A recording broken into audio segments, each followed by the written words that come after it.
Well, good evening, everybody. Welcome to this January 18th edition of the Albany County Commission meeting.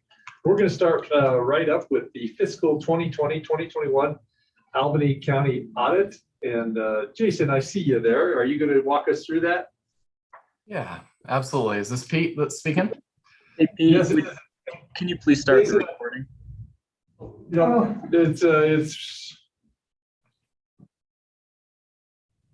Thank you, Oz. Yeah, Jason, I guess Jackie and Tracy told me that for the next half hour, you've got a little show and a song and a dance, and it's really entertaining, this audit. So I'm looking forward to it.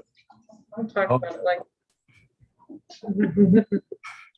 Well, the floor is yours. Do you need me to have you share your screen, or what would you like? Yeah, sure. I'll share my screen once I get going here. Do you all have a PDF version of the report in front of you as well? Yes. Okay, that's great. All right, well, I will share my screen and we'll walk through this audit report together. Thanks for allowing me a little bit of time to do this presentation, and thanks for letting me do it over Zoom. That's nice of you. So let's see. Share this screen here.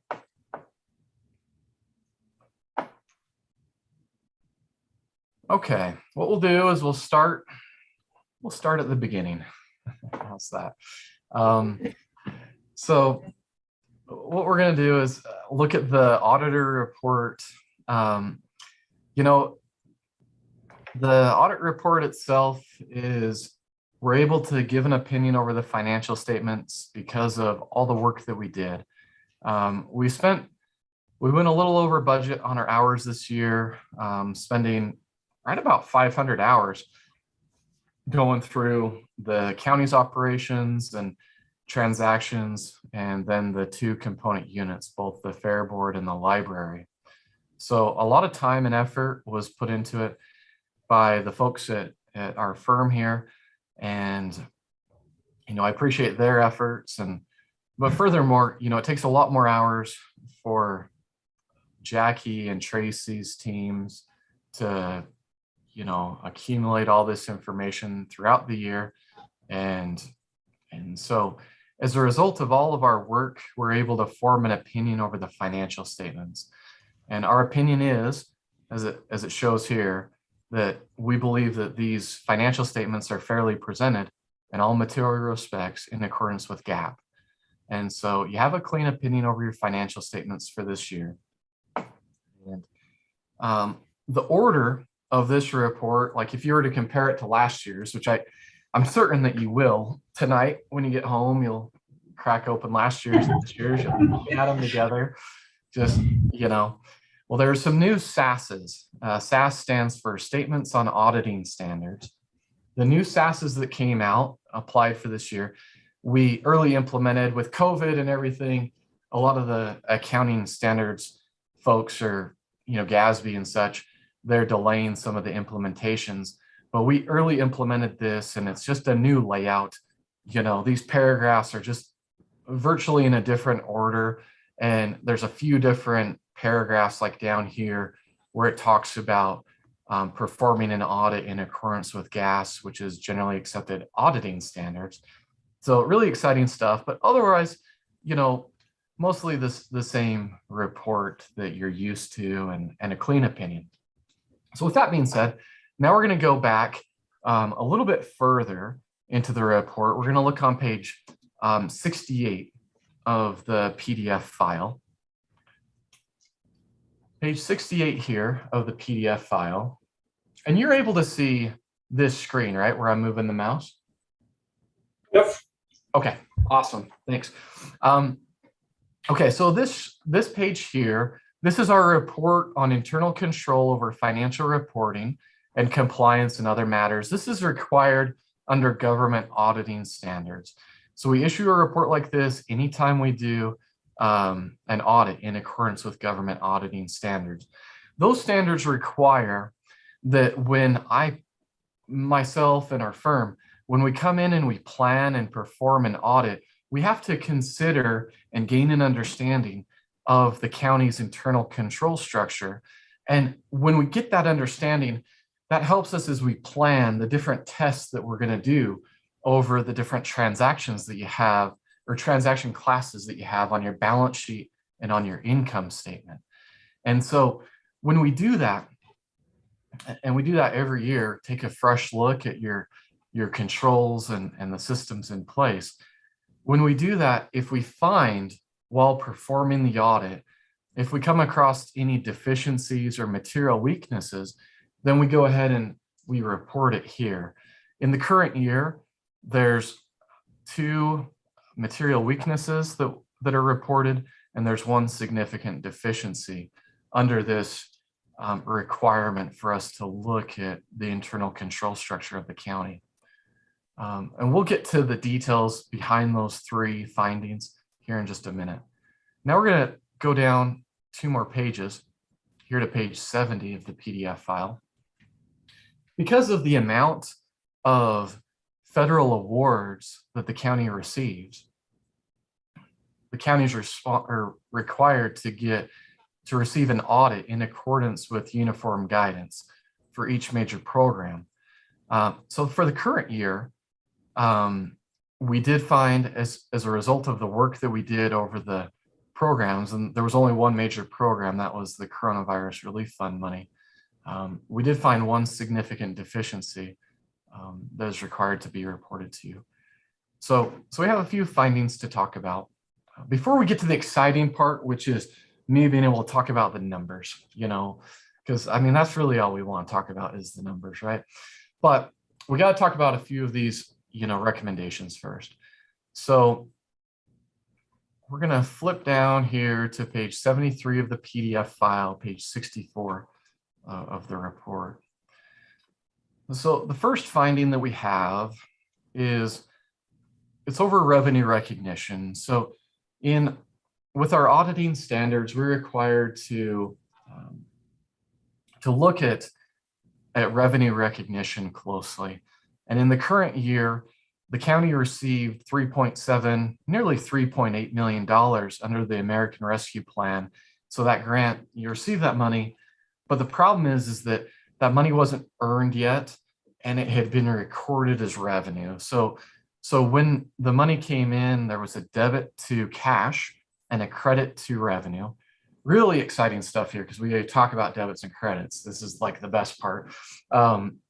And so what the problem was is that the credit shouldn't have been to revenue in that entry. It should have been to deferred revenue, which is a balance sheet account. So it should have been on the balance sheet and stored until next year when you spend all that money, and then you can recognize the revenue. All right. So that's finding number 1.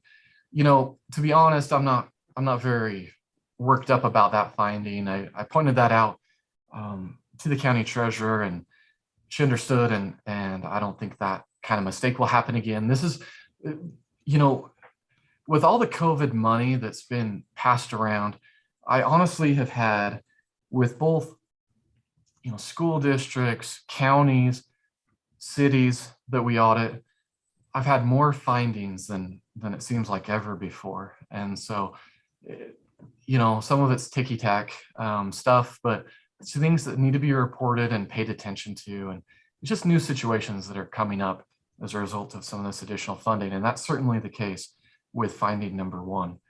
Now, with finding number 2, the commissary expenditure approvals, okay? We consider this a significant deficiency. There's a new standard. I'm sure you all heard about it, GASB number 84, fiduciary activities. And so with this finding and this new standard, what happened is we came in and we kind of scrutinized activities more that were going on because of this standard and needing to implement it. And we found that the jail's commissary fund, previously it had been reported kind of lumped inside of the general fund. And as we looked at this, it's like, hey, under this new guidance, this should really be reported as a business type activity. and reported separate from the general fund. So that's the case in these financial statements that has been reported separately. However, as we're looking at it, and with GASB 84 and the different way that this is reported, it's important that these funds follow the same policy for procurement as all the rest of your activities. And so as a result, we have this finding here.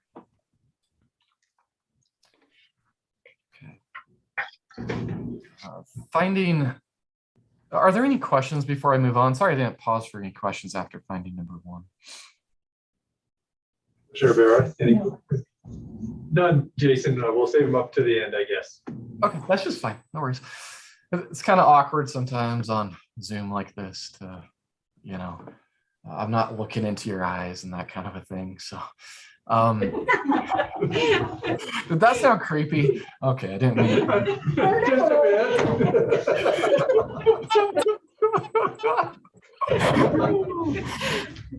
Jason, did you pour yourself a glass of wine?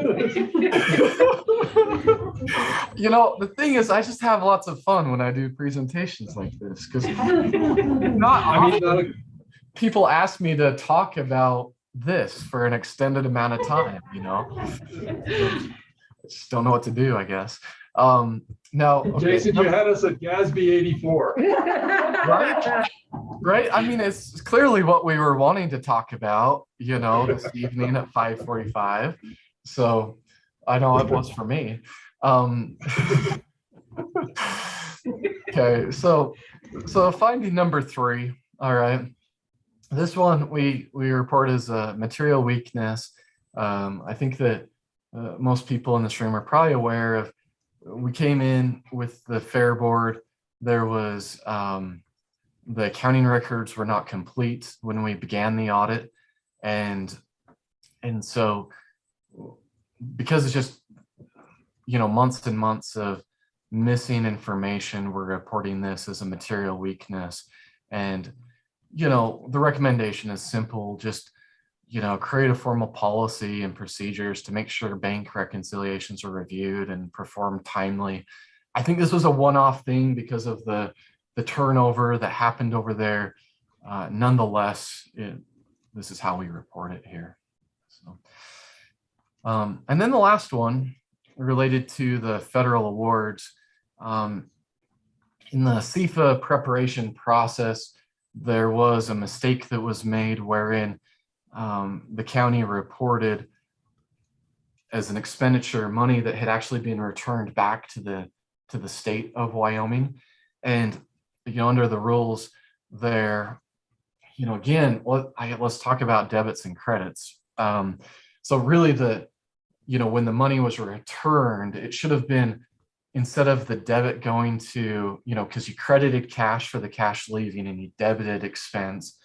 Well, that debit to expense really shouldn't have been reported on the CFA, and probably should have been reported as a contra revenue rather than as an expense in the financial statements. And so that caused a misstatement on the CFA, and we're reporting that misstatement here and just kind of the process there. But again, I feel like this is kind of a one-off thing, and, you know, because you don't often get money from a granting agency up front before you spend the money, and then have to return the money because you weren't able to spend all of it. You know, this isn't a routine for your county. And so kind of a one-off thing there, and that's our finding. So those are the 4 findings. Again, before I move on to the exciting part and talk about the numbers, are there any questions or comments about the financial statement findings? Sure. Jason, just one quick question for me. Is there, do you work with many other county commissions? And then is there a best practice when dealing with like fair boards or library boards that seems to work fairly well, or would you be able to even answer that question? Well, I can answer part of it, I think. I can't go to the extent of making decisions for you, but I can give you some guidance. So we audit 4 counties in Wyoming, and we audit 1 county in Utah. And you're one of those 4 in Wyoming, so 3 others in Wyoming. And, I think that they all have component entities that they're responsible for. And, they help appoint folks to the board there, and they focus on just communication is really what the best practice is there. And whether that's on a quarterly basis or, or twice a year or monthly, just focusing on a little bit, improving communication. I think with what we found there is there was some turnover with the fair board, as I understand. And, things just kind of fell by the wayside for a time. And so I think maybe my guidance would be, or my recommendation would be, that when you do have turnover of folks, these component units, that maybe you pay extra special attention to those entities during those times of transition with accounting personnel or other key leadership in those positions. But otherwise, I don't. Did that help what I said there? I don't know. Yeah, it did, Jason. And is there any of the other 4 counties, the other 3 counties, do they do it materially differently than we do as far as with their fair boards, or is it pretty standard? I think you're pretty standard. I'm not seeing anything big that was missing other than just simply the accounting records went, they just weren't updated for a time. And that was the first thing we saw when we came in and we imported the data, thought we were going to get going on the audit. And then, it didn't take us too long to figure out, oh, there's a pretty gaping hole here. And then we had to kind of start and reset with them a few times, as we kind of helped them to get to where we're at today. And that's, it took a lot of time. I mean, we started early in the year, working on this audit. It took us a lot of time to get here today. We would have preferred to be issuing this back in December to meet the statutory deadline and such, but it was prudent for us to hold off and get this completed here in January rather than in December. It just needed a little more time. So, Jason, Commissioner Barra, anything? All right, Jason, do you have anything else for us? Well, we got pages and pages more of, 79 pages total. And I think we've only hit on about 10. So we got a bunch more time. But what I'd like to do is, if you'll allow it, is just maybe a 5 or 10 minute discussion about the financial statements. We'll talk about the balance sheet, profit and loss statement, and kind of what the significant changes were from last year. I mean, to be honest with you, I could probably sum up the change in your financial statements in one word, that being COVID, and the additional funding that's kind of come in from that, the additional grant monies and such. That's really the big piece of it. But let's just kind of walk through a few. I'll share my screen one more time. Let's walk through a few pages of this. Maybe, Jason. Yeah. Maybe for my benefit, I'll be done here in about 5 minutes. Is that okay, Pete? Sure, you're fine. You bet. Okay. All right. So, here we've got the management discussion and analysis. Tracy did a really nice job of writing this. I'd recommend, if you want a shorter version of this audit report, you might want to read through this. It's really nice. She did a good job with that. So now what we're going to do here is we're looking on page 23 of the PDF file, page 17 of the report. This is the county statement of net position. This folds in all long-term assets and long-term liabilities. So it gives a true overall perspective of the financial health of the county. And it also includes the component units, in a separate column over here. And so, if you're comparing this to last year, cash, there was quite the increase from $10.5 million up to about $19 million in the current year. One of the big pieces of that is this money that, we talked about in finding number 1 that is reported as unearned revenue of, about $4 million. So that's a real big piece of the increase in the cash balance for the current year. The remainder is really a result of the positive results that were found in the general fund. So you look at that, that's, otherwise, probably not much more to point out here on page 17. On page 18, this is the statement of activities. This statement of activities, it shows, expenses, has program revenues. So these are a lot of the grant monies. The grant funds were obviously, they were up in the current year. And then otherwise your general revenues, they're staying fairly similar as compared to last year. The big kind of change was the grant revenue in the current year. Your overall, your expenses declined some in the current year as compared to last year at the government-wide level. I'll go to page 25 here, page 19 of the report, 25 of the PDF. This is the balance sheet at the fund level. So what we've done here is we do not have all the long-term assets and long-term liabilities presented. Okay.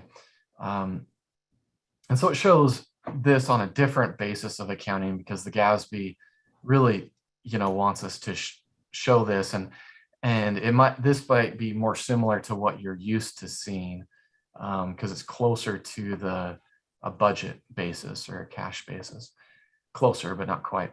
And so you see here that fund balance is remaining healthy here at the county. We'll go down a couple more pages.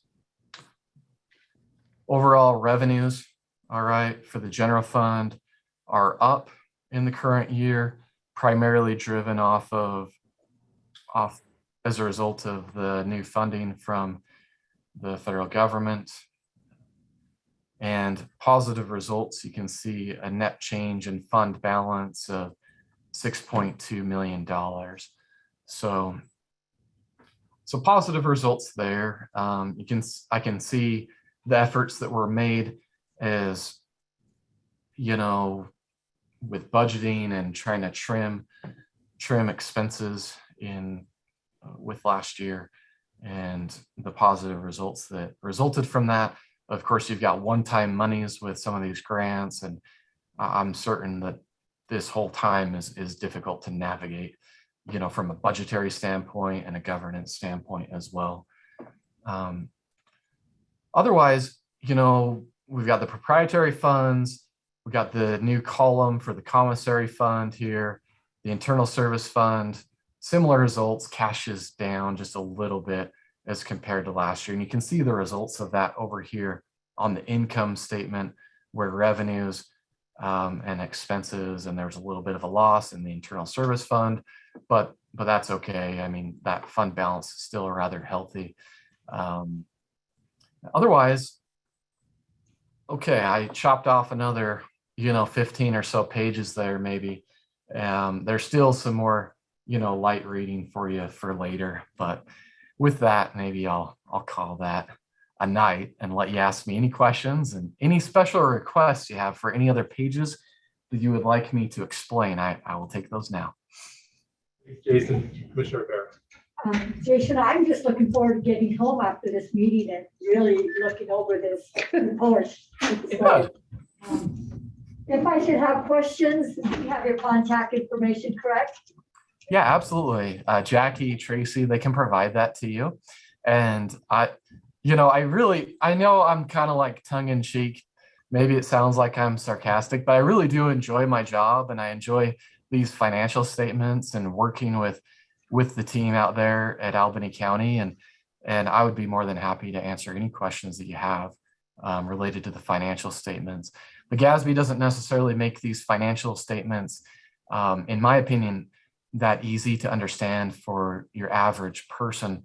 I even run across some CPAs who don't do governmental work that get rather confused by looking at these statements, but I would be more than happy to talk. I have this problem sometimes where maybe somebody asks me the time and I tell them how to build a watch. And so if I'm going on too much, you just got to stop me and say, well, just tell me the time. But yeah. Jason, overall, fairly similar to the previous year as the audit, with the exception of the grants from the CARES Act and maybe the one that just came in. ARPA, excuse me, thank you. That's what you would essentially in the same position.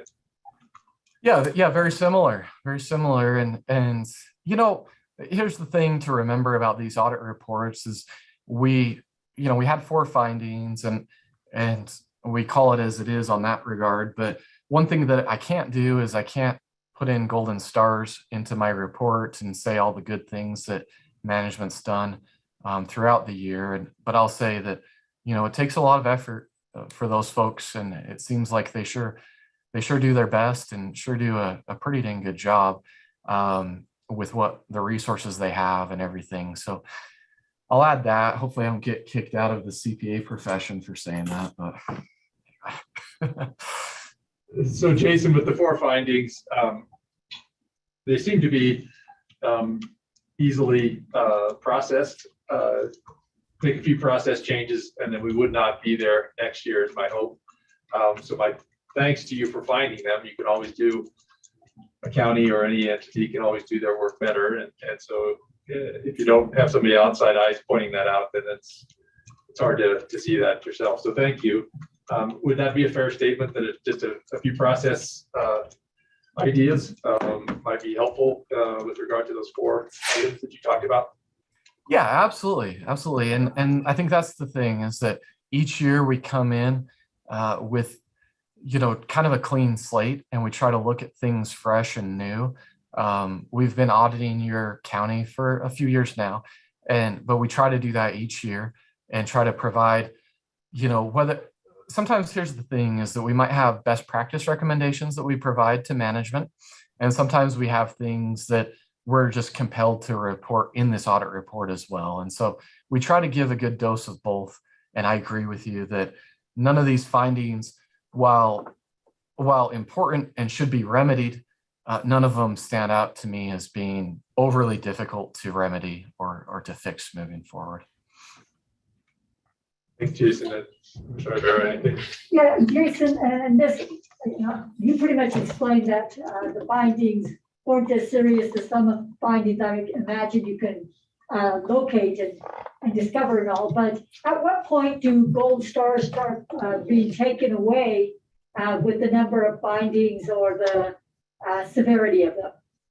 Well, I think here's the thing is that it's just like in life that that you can do a lot of things right, but if you make some mistakes, people tend to focus on the mistakes that are made, and that's fine to the extent that maybe they're not blown out of proportion and you read them for what they are individually, because each of these individually, let's make an improvement.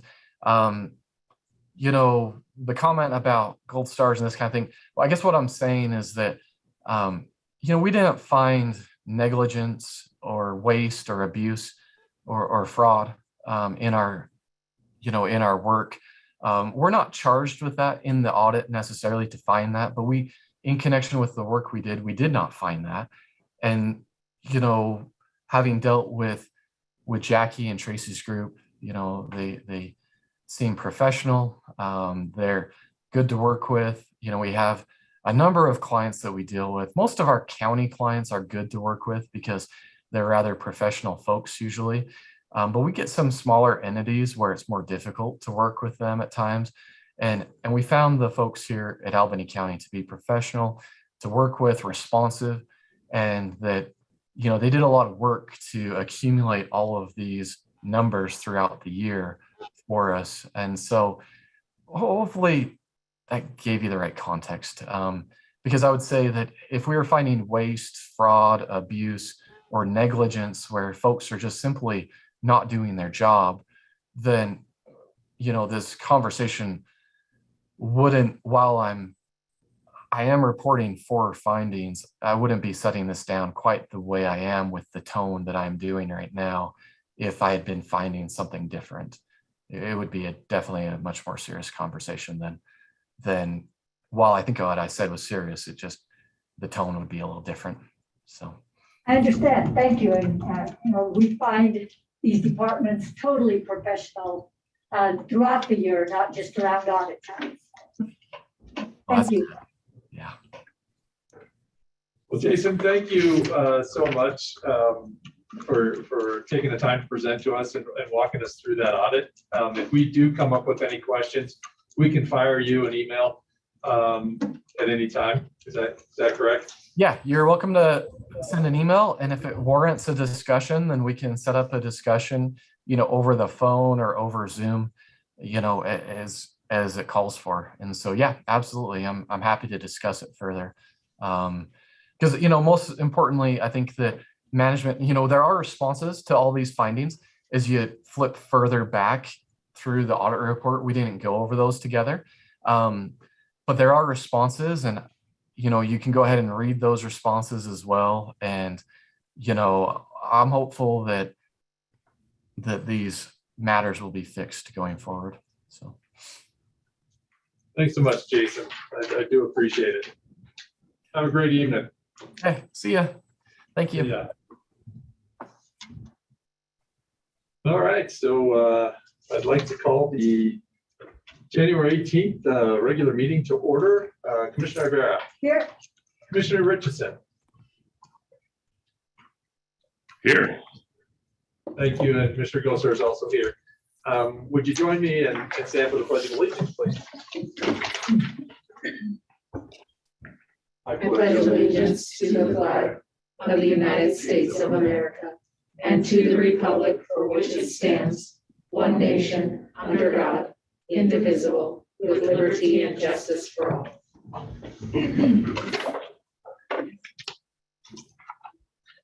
Item 3, public hearing. We do not have a public hearing. Item 4, comments from the public. I would like to have Director Jeremiah Raymond come up and talk to us a little about legislation. He is the director of the Wyoming County Commissioners Association. So grateful that you drove over here, Jeremiah, and joined us. So the floor is yours. Thank you. Well, good evening, Mr. Chairman, members of the commission, and others that are here. It is so good to be over in Albany County. As part of my job, I've taken it as a responsibility to get into your chambers, and I've had the fortune of actually being over here previously, but I like to see how you operate. I like to see the formalities, the informalities, the issues you're dealing with, how you're dealing with those, because I think I can take those back and translate them to the legislature and really try and affect change for you. Mr. Chairman, I'm happy to give you a little bit of a preview of the budget session. I'll hit on just a few things that I think are at issue that are important to you. If you've got other questions, other issues that you might be contemplating, or your staff, I'm happy to try and address those issues. As you know, we're headed into the state's budget session. We'll start on Valentine's Day, February 14th, and it'll run 20 days. There was some question about whether we would see a longer extended legislative session, but by constitution, we're limited to 60 days and 2 years. The last session, we had the virtual start, we had a pause where they did committee hearings, and then they went into the full-blown session. LSO staff have advised the Management Council that constituted their 40 days last legislative session. There were some that were trying to get additional days. It just doesn't work out. So they will be limited to the 20-day session. Now, it's entirely possible that they will call a special session. I'm not going to project what the likelihood of that is, but it is possible, and they're budgeting for that potential, including additional money than they typically do in a biennial budget. During that 20 days, there are 3 really big issues that have to be addressed. The first, of course, is the state's budget. And if you've seen Craig reports, the Consensus Revenue Estimating Group, revenues at the state level continue to rise, and there is quite projected additional balance available. The legislature intends to address that in the first 2 weeks of that 20-day session. They want to get it done by that second Friday. Of course, there'll be some important pieces there, and I'll touch on those in just a second. The second big issue, of course, is ARPA. I suspect that that will largely be addressed in the same sort of 20-day the first 2 weeks of that 20-day time frame. I can't tell you that for certain, but I think all these budget things are going to kind of run together as they move through. The other big issue, of course, constitutionally, we have to redistrict, and that will be the last issue that's addressed this legislative session. Now, all other issues will require a 2/3 vote of the legislature in order to bring that forward in both bodies. So all of those things, particularly in light of those first 3 priorities, have an uphill climb to make. Now, we will see committee bills make it through, we'll see personal bills make it through, but that universe will be much smaller than perhaps it typically is. At least I hope so, but I think you've heard legislative leadership talk about that. So in terms of a few WCCA priorities for this legislative session, the big one, of course, is direct distribution. The $105 million ask that cities and towns and counties have every biennium in order to sort of backfill decisions that the legislature has made in the past. Been a little bit worried about how that might play out this legislative session, in particular as it relates to the ARPA funding that all local governments received. There had been talk that we can just shuffle things around and maybe reduce that 105 because the federal government is taking care of local governments. I'm happy to report that last week, the Appropriations Committee met to consider that topic and unanimously agreed to appropriate the $105 million out of the general fund, which is what the governor recommended for direct distribution. They did talk about a couple of things. Or at least they were introduced to this concept of ARPA and the flexibilities that have been granted you, but they, at my encouragement, and I think a lot of others' encouragement, have stepped away from that comparison and are looking at ways perhaps they can incentivize partnerships between cities, towns, counties, and the state, federal government, for ARPA funding. So they're not looking to cut, at least at this point in time, your direct distribution number. One other thing that they discussed in the conversation was at the very end of the direct distribution language, it has it is not the intent of the legislature that you use this funding for salaries, premium pay, whatever, something to that effect. They actually talked about removing that restriction. They did so in the context that the governor has made a big push this fall and winter to add additional salaries or money for salaries to state employees. And so they're seeing that the state budget is a little bit more robust than they had previously thought it might be. Why do we have this restriction? Now, I will say they didn't remove that provision, but there was talk of it, and there may be a trend towards removing it during session. A couple of other things relative to our priorities. Of course, protecting your budgets and ensuring that you have resources to generate revenue at the local level will be of interest to us. There's not a whole lot that's out there in terms of tax revenue bills, either removing or adding to right now, but we'll be watching that. And of course, we'll be continuing to push on maintaining local control as we always do. Let me just talk about ARPA quickly. Of course, you have your local distributions. The governor, as part of his recommendations on the state's $1.2 billion, has recommended that $50 million of that be set aside for local government projects. It's not certain how that might operate quite yet, but I wouldn't be surprised if we see a construct similar to the old days of consensus funding, similar to where counties and local governments get together and try and find ways and projects that you can collectively do. There may be incentives if you do that across county borders, et cetera. So we'll continue to see how Appropriations Committee receives that, but at this point in time, the governor's recommended $50 million for that. The governor has also recommended money for Wyoming. Well, it's sort of a $35 million pot for either Wyoming or the revenue information system, which of course is important also at the county level. What I'm hearing right now is that the Legislature Appropriations Committee has more of an appetite to put that money towards Wyoming than they do towards RIS.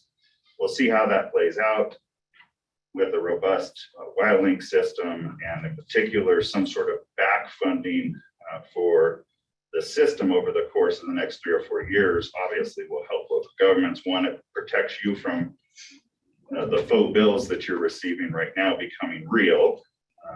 And does so over a time frame. It also ensures that we aren't drawing down the mineral royalty grant, which is another important emergency backstop for local government. So we'll continue to work on that and push. We're looking at, again, more incentives for you relative to your ARPA dollars. One of the places that we are seeing some incentive being put forward is around broadband. Governor has made a recommendation of about $15 million additional towards broadband. The legislature, a couple of different committees, the Broadband Task Force and Blockchain Task Force, have recommended as high as $150 million. So quite a divide, but nonetheless, both of them are saying more money towards broadband. And so I think you'll see that. And of course, that's an ARPA eligible use. Just one thing not related to the state budget and the governor's proposal around ARPA. You know, I continue to recommend patience around use of ARPA funding, at least until after the legislative session, so we can see how they interplay with the direct distribution and other budget issues. So that's the first thing I'll say.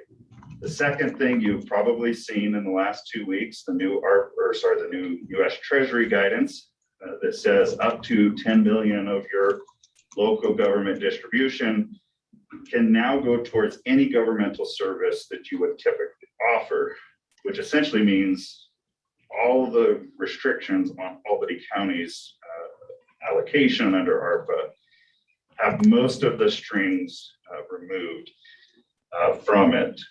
I will say it's an incredible opportunity and one that I would encourage you to go down that route rather than going under other elements of the guidance. But do understand there are some limitations. You can't put it in the rainy day fund. You can't backstop your pensions with it. It still is a federal grant. You're going to have to protect it as such, and there are some restrictions on bidding and the like that you'll want to look at. So we'll continue to provide as much resource as we can. NACO's doing a great job as well.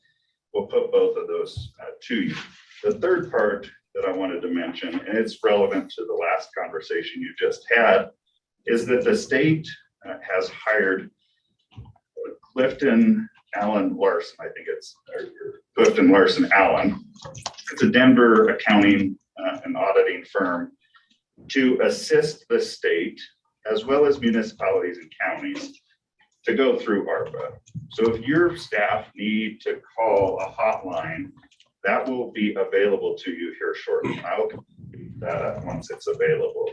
They'll also have a web portal. They'll be doing webinars. They'll be at our legislative conference.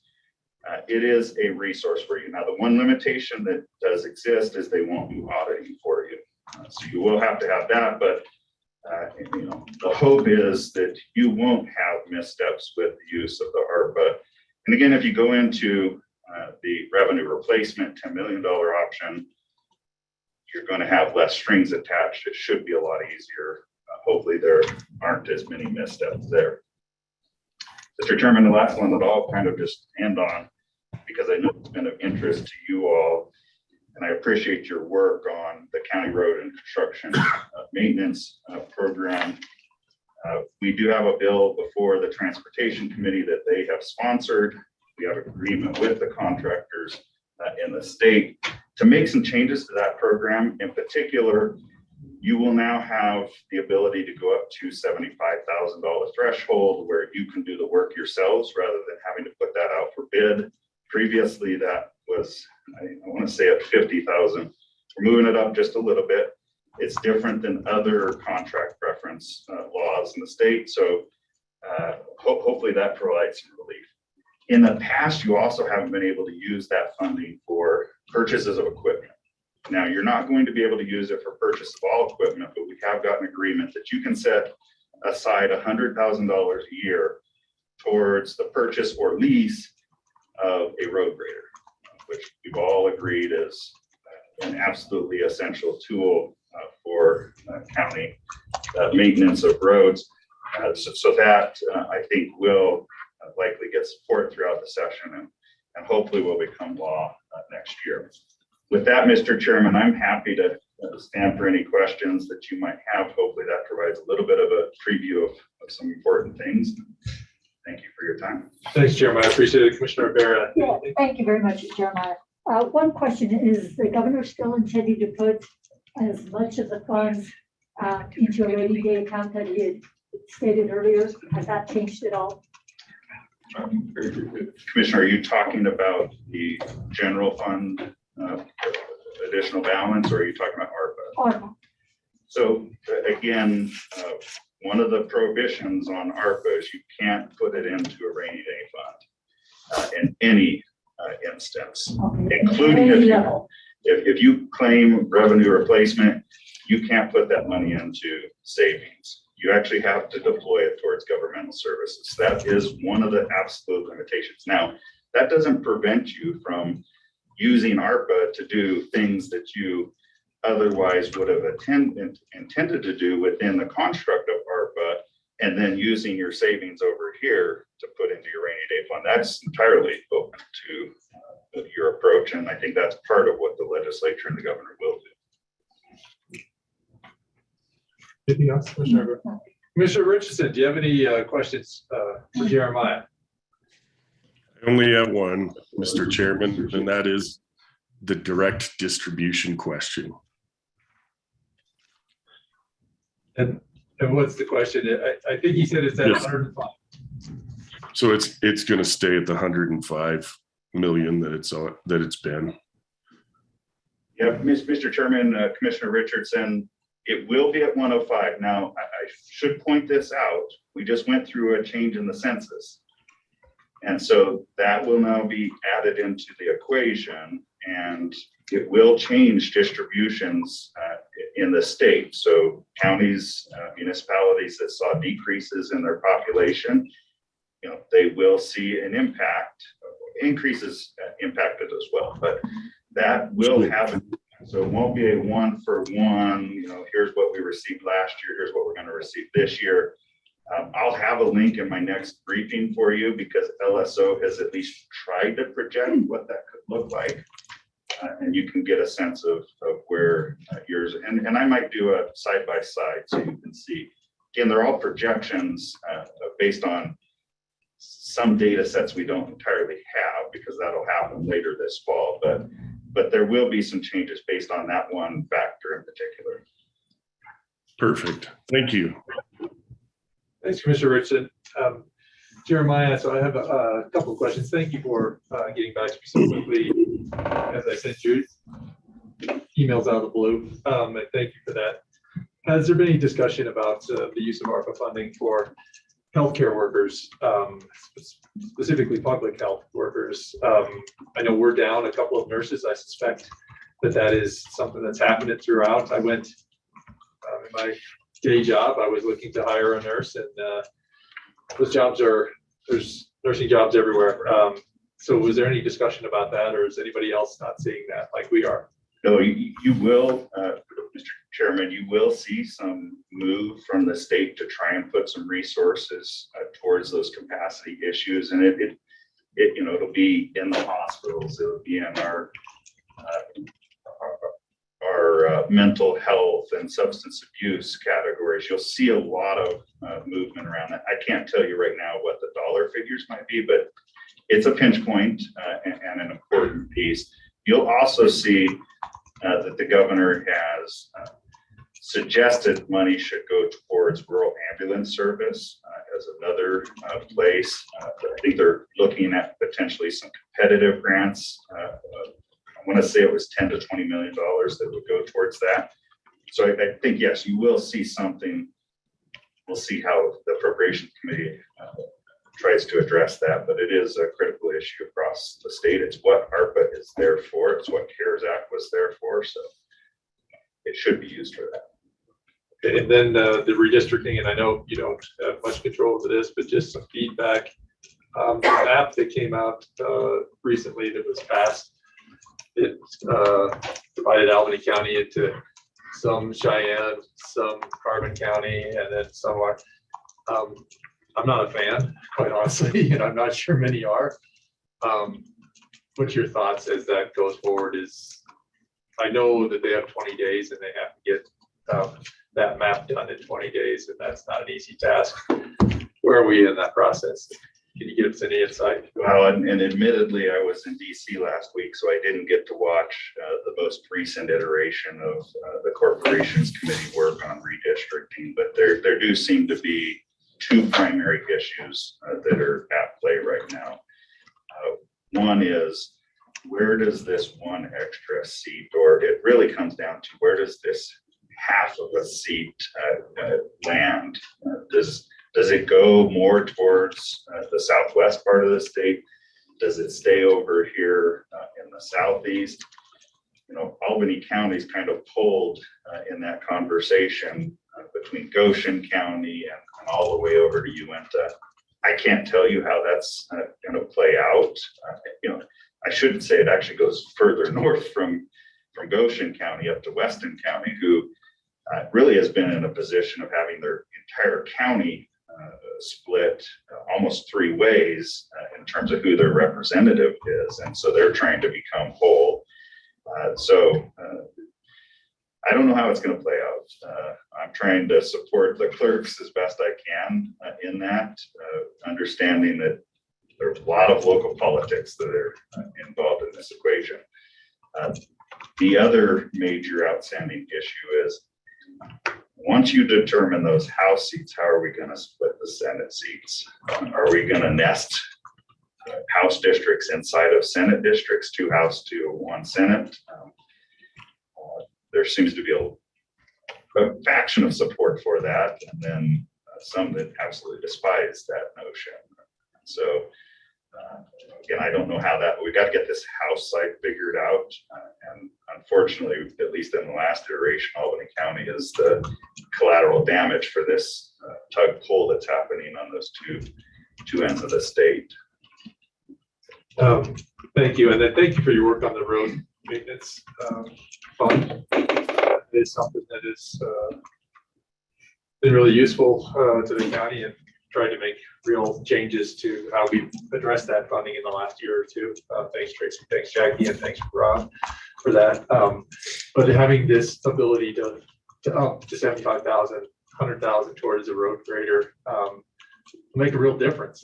Many times, in the few years that I've been here, that has been the difference between, keeping salaries flat or reducing benefits, or being able to move into a reasonable salary rate for people with a modest increase. So I do appreciate it. 100,000 might not seem much to many other counties, but for us, it's a big deal, and we are always wondering about the nickels here and pennies. So one day maybe we won't have to worry about that, but with that, at least gives us 100,000 more reasons to pay attention to that. Well, I appreciate that feedback, Mr. Chairman. You've been in the back of my mind as we've gone through this process to try and provide some flexibilities. Would I like to go a little bit further? Yes. I think this is an opportunity for us to prove up these new pieces and then go back and try and get another bite of the apple with our partners, in particular with the contractors. And so I'm excited to see us get that across the finish line and open up that flexibility for you. And do you think that the wild link that was anticipated coming out of the licensing and registration taxes, that might be put on hold for a little while longer, or what's your thoughts? Yeah, so it's entirely off the table, if I'm being honest with you. As we dug into it, there are a lot of complications, and none of them really are for you all. Although the clerk might disagree with me a little bit, and maybe the treasurers, but admittedly, had we gone down that track, and it would have actually decreased your budget allocation on that. Nonetheless, it just doesn't work. So I think it's off the table. We're committed to trying to find a solution on WildLink, but we're going to be looking in other directions as we do that. We won't be doing anything until the next interim. Our priority right now is if we can get that ARPA piece across the finish line, we have roughly a 4 to 5 year window to do that. So we can be more thoughtful and perhaps even creative in trying to address that issue. Commissioner Barrett, Commissioner Richardson, anything before Jeremiah leaves?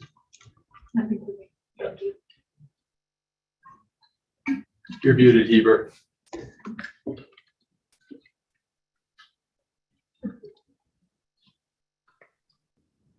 I'm so embarrassed. Anyway, that's it.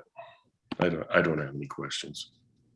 Jeremiah, thank you so much. I appreciate it. And thanks for giving us an update. That's really important as far as I'm concerned. So thank you so much. I appreciate it. Nice to My have you pleasure, and here. always, you know how to get a hold of me, and please do. And look forward to watching the rest of the meeting. Awesome. Thank you.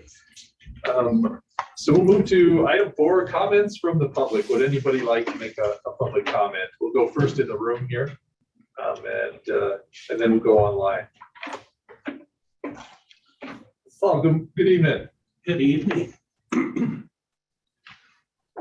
evening, commissioners and Chairman Gozar. I just had a quick question, if I could. I was looking at the Planning and Zoning Commission minutes from December 8th, and there was one part that came up on the 3rd page. And I was kind of like, I'd like to get a clarification from the county commissioners on the record, if I could. Commissioner Hinckley asked about the possibility of the inclusion of the comprehensive plan in staff reports. Matt Ayers, county civil attorney, explained that the comprehensive plan is not to be used on the basis of denial in any land use decision. Because of that, we should not make any references of the comprehensive plan for any decision-making basis. In order to make items in the comprehensive plan law, they must be amended into the zoning resolution. Jennifer Curran then said that we took out reference comprehensive plan in staff reports they're referring to, because denial cannot be based on the comprehensive plan that has been put, and has been put, I think it meant on issue in the past. So I guess my question to the commissioners is, where do you see the purpose of the comprehensive plan in your decision making? Thank you. Well, Paul, I guess I'll take a stab at that. We're working on that. And as you know, if your comprehensive plan isn't pulled into your regulations, then it can't be guided. However, it seems that my understanding is if you reference the comprehensive plan in your regulations, then it serves as being part of the regulations. So planning and zoning, as you know, there are 2 new members that went on in January. There were 2 new members last January. So we have 4 out of 5 members are brand new to that. And so they are working through that right now with Jennifer and with Matt. And so I'm know enough to be dangerous about what they're doing, but I do think I could say that that's accurate. And Jennifer, would that be an accurate statement of where you guys are with that? Yes, what we have generally told the planning commission is if they're, so the explanation we generally give is that the comprehensive plan guides your regulations. So if there are things in the comprehensive plan that you want to enforce in your regulations, we just need to do regulation amendments to bring those pieces in to the zoning resolution. And Jennifer, that's my understanding of what P and Z is working on now. Yes, We're to actually change that language so that it is that much more clear and precise in the regs. yes. Oh, does that answer that for you? Yes, thank you. Thank you. Mr. Richardson, did you have something? I see you came on. Mr. Chairman, I would just say that that's a statutory thing, right? The regulations are what's applicable to any zoning or subdivision application. I think that the comprehensive plan is just a way for the public to understand what the rationale would be behind regulations that this commission would design or put into place, right? So it's sort of like a vision, but it doesn't have any enforceability until it's codified.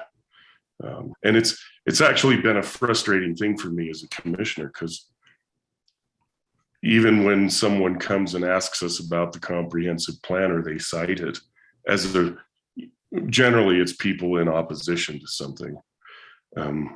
They'll cite the comprehensive plan and be super frustrated that we don't treat it as though it is law.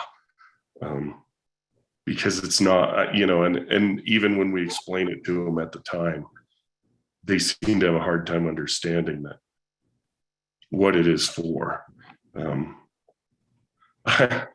I've never found it particularly useful because I think individual property, a comprehensive plan can't contemplate all the eventual uses of individual properties that an owner might have. And an owner has more right, the property rights are inherent to the owner, not to the government. So a comprehensive plan is just mud in the water. It's strange to me, but All right. thank you. You bet. Any other public comments here? Ann, please. Hi, Sue. Hi, Pete. Hi, Heber. Good evening. I'm here this evening on behalf of the Albany County Conservancy.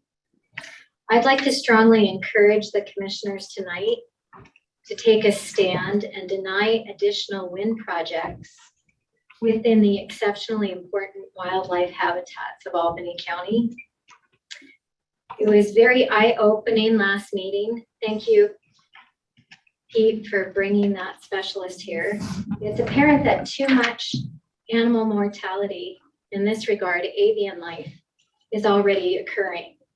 I'd also like to draw your attention to the fact that today alone, the Migration Initiative launched its outreach to the community in regards to the Barriers movie that's coming out that focuses on the increasing knowledge of wildlife and concerns in regards to that and impacts that are being placed upon that wildlife.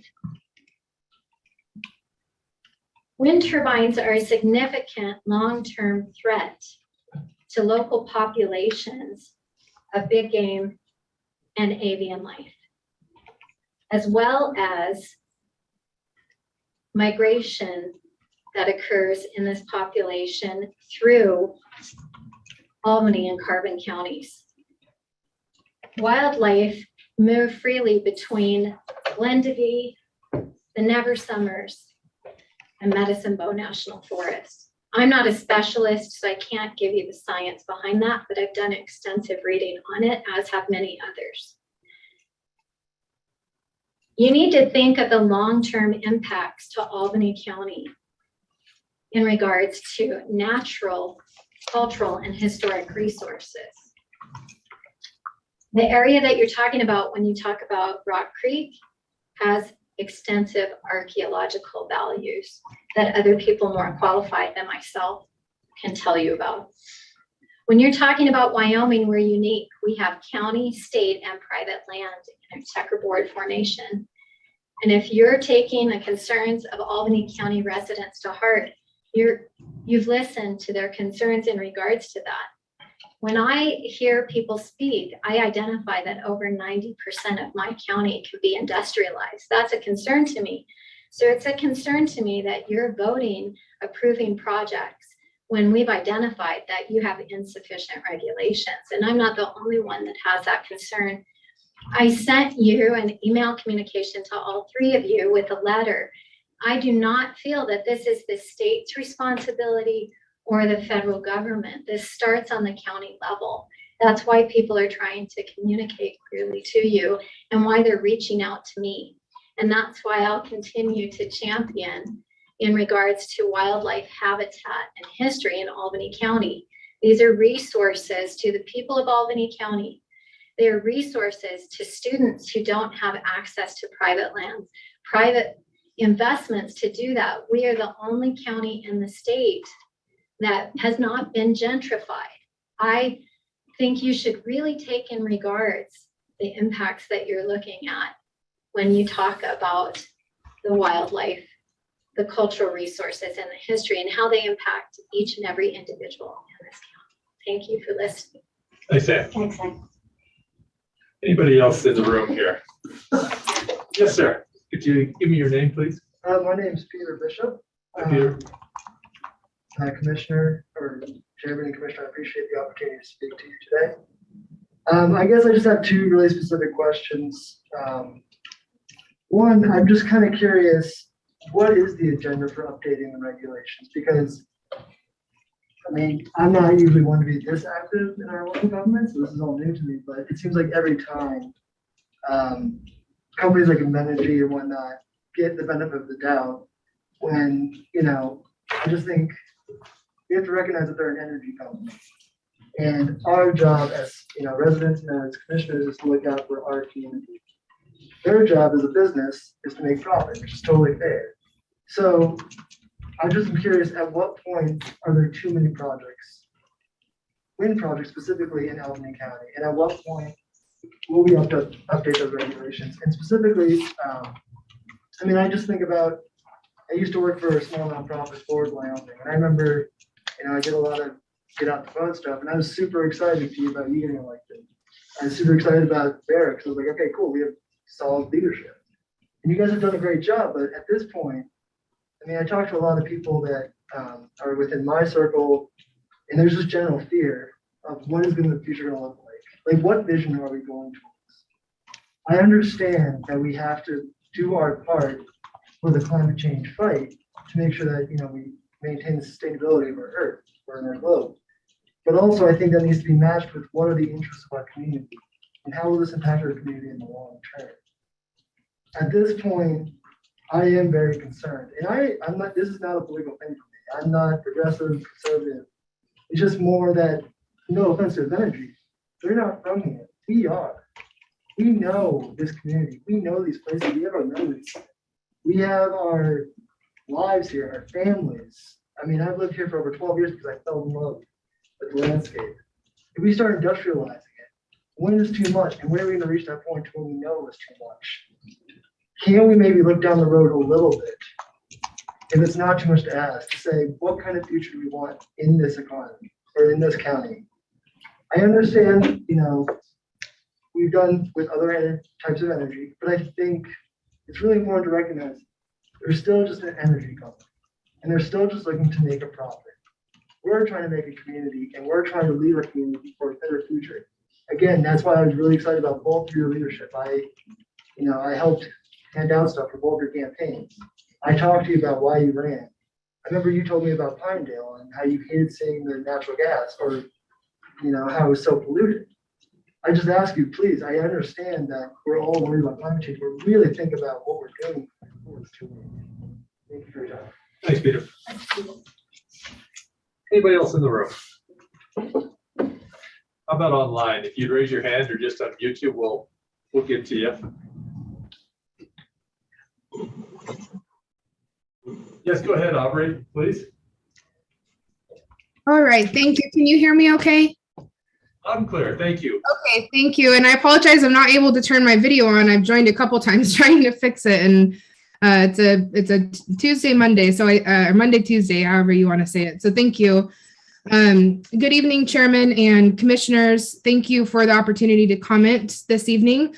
My name is Aubrey Newton, for the record. I am the Renewable Energy Representative for the Northwest region of the Laborers International Union of North America. Our region represents 47,000 men and women primarily employed in the construction industry. In Wyoming specifically, our Laborers Local 1271 represents hundreds of construction workers and their families. Although our offices there are in Cheyenne, we dispatch workers throughout the state, which includes Albany and Carbon counties as well. Wyoming members of our union have decades of experience working on fossil fuel related projects, from mine reclamation, pipeline installation and integrity projects to coal power plant maintenance. And our members and their families are directly affected by the transition from coal power to renewable power.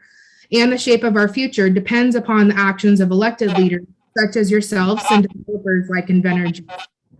So as you consider the application of Invenergy for the wind energy conversion system permit for the Rock Creek Wind Energy Project, we urge you to attach labor and reporting standards to this project. These additions will enhance the economic benefits of the community, as well as provide the public greater transparency of the cost and benefits of utility scale wind farms. With that being said, we have a couple quick recommendations for the comment for the record this evening, and I'm also happy to send over further information via email afterwards as well. First, we recommend that Invenergy should commit to sourcing at least half of its construction workforce from the local community by partnering with contractors who employ local workers. According to its application, the project will employ 450 workers during construction and an average of 291 workers during the 19-month construction timeline, therefore 34 employees during operation. Unlike fossil fuels powered facilities, nearly all of the new jobs created by a wind farm occur during the construction phase.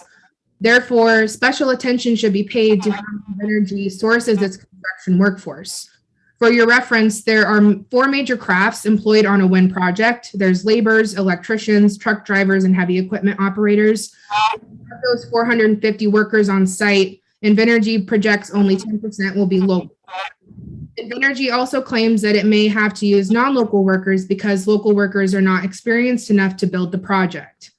As a labor organization with dozens of contractor partners, it is our experience that local construction workers indeed possess the requisite training and skills to build utility scale wind projects.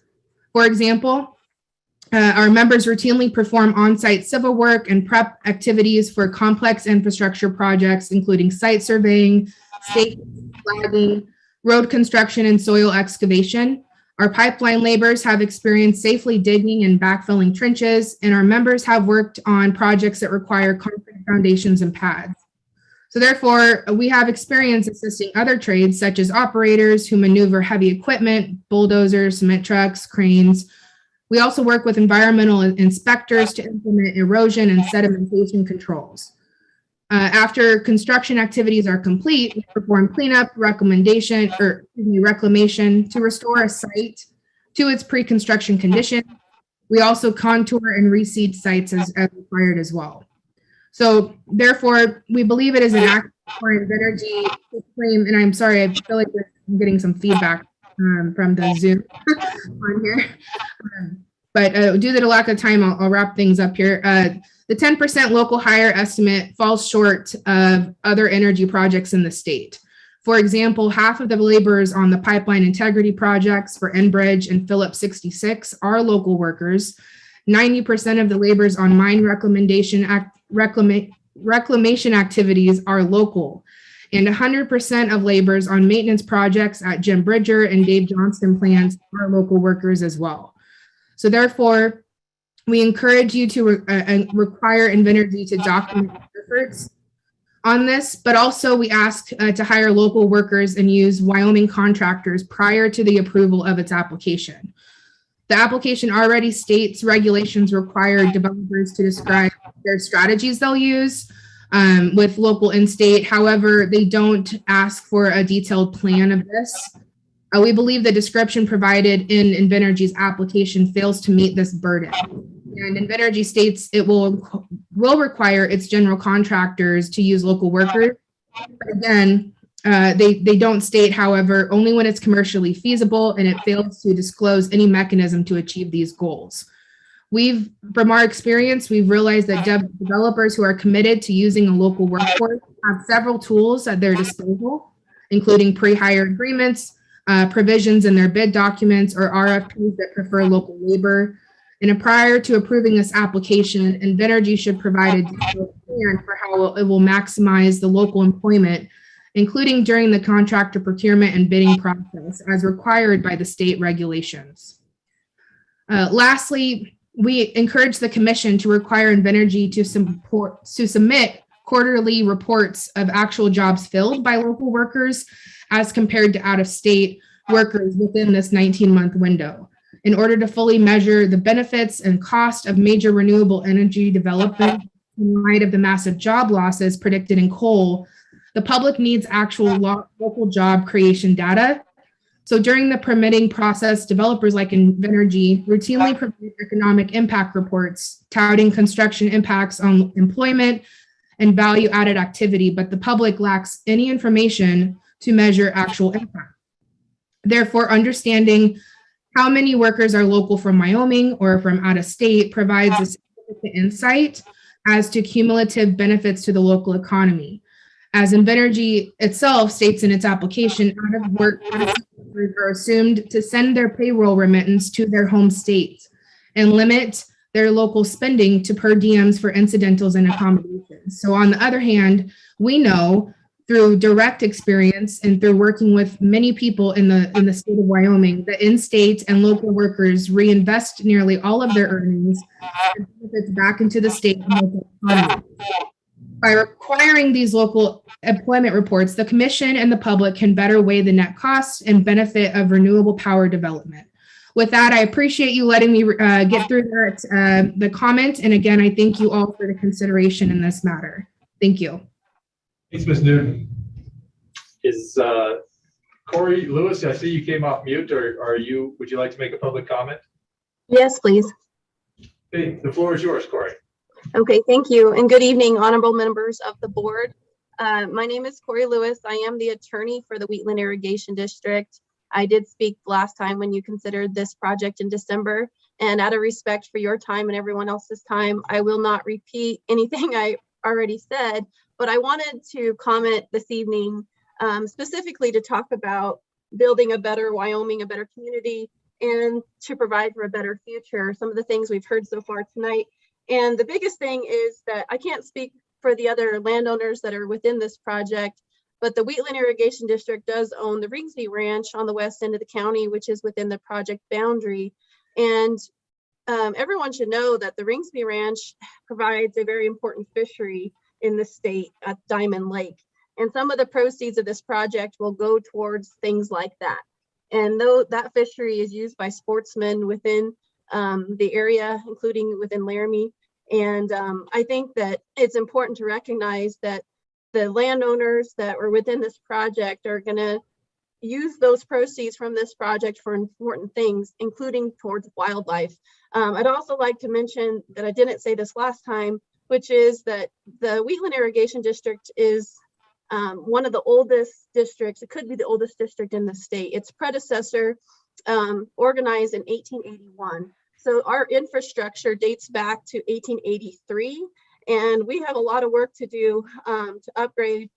We have 120 miles of main canals within our infrastructure, and a lot of that needs upgraded. So the proceeds from this project will go towards updating infrastructure that's over 100 years old, which will benefit Wyoming for many, many generations to come. So with that, I'll take questions, but I appreciate you giving me an opportunity to speak on this again remotely. Thank you. Thank you, Corey. I appreciate it. We'll go back here in the room. Yes, sir, your name? I'm sorry. Yes, my name is Steve Booth. I also spoke on December 8th. I think I had some technical issues, so I figured it'd be best to show up in person. Thank you for your time. My name is Steve Booth. I'm with Booth Land and Livestock, and I represent our company, the Booth family as well. We're one of the other 2 landowners involved in this project, and I'm here to voice our support for this project. We feel that this would be a great benefit and use of the land, providing positive economic development with minimal impact to the land and our coexisting ranching operations. From a historical perspective, we have been approached multiple times over the past 15, maybe as far back as 20 years by multiple different wind energy development firms wanting to put a project like this together. We never could come to terms. The proposals they threw out in front of us were too biased towards the development, to the detriment of our land and our ranch and our business. So we never came together. Invenergy has been very different. They've been very amenable to the protection of not only the land, but our expectations as landowners and the requirements that are necessary for our continued historical ranching use of the land. They understand that this land is both our livelihood and our heritage, and they worked quite hard to come to an agreement that protects both of those things. We feel that this is the right time, it's the right place to move forward to develop what we feel is an underutilized and quite frankly a world-class natural resource.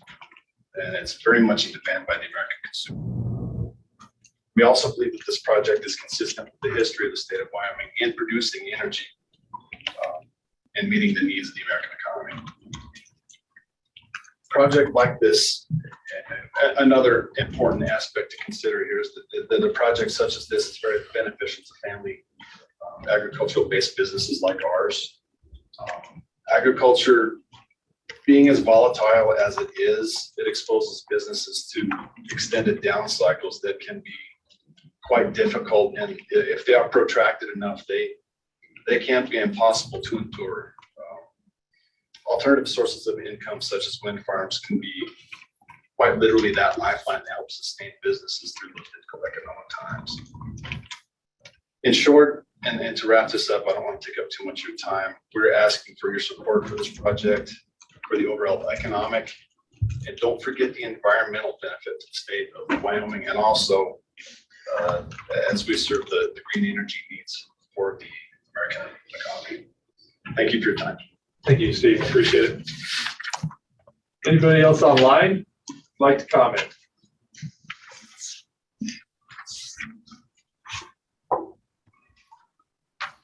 We'll go back into the room. Is anybody else here in the room like to comment? Okay, how about online? Commissioners, I'd entertain a motion to close the public comment. Chairman Gozer? Chairman Gozer? Yes, go ahead. Sorry, Kevin. The floor is yours. Oh, I've had a tough time. I'm in a terrible environment with an unstable connection, but I'll do my best. And if you can hear me well, would somebody just put a thumbs up? I can hear you well. You bet. Thank you.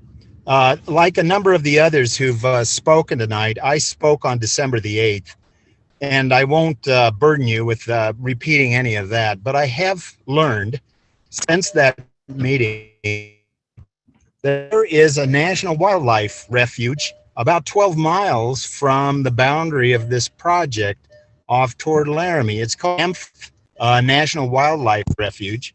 And it was not mentioned in any of the documents that came from Game and Fish, which sort of surprised me. So I talked to the Game and Fish people the day before I left Laramie and asked why that was so.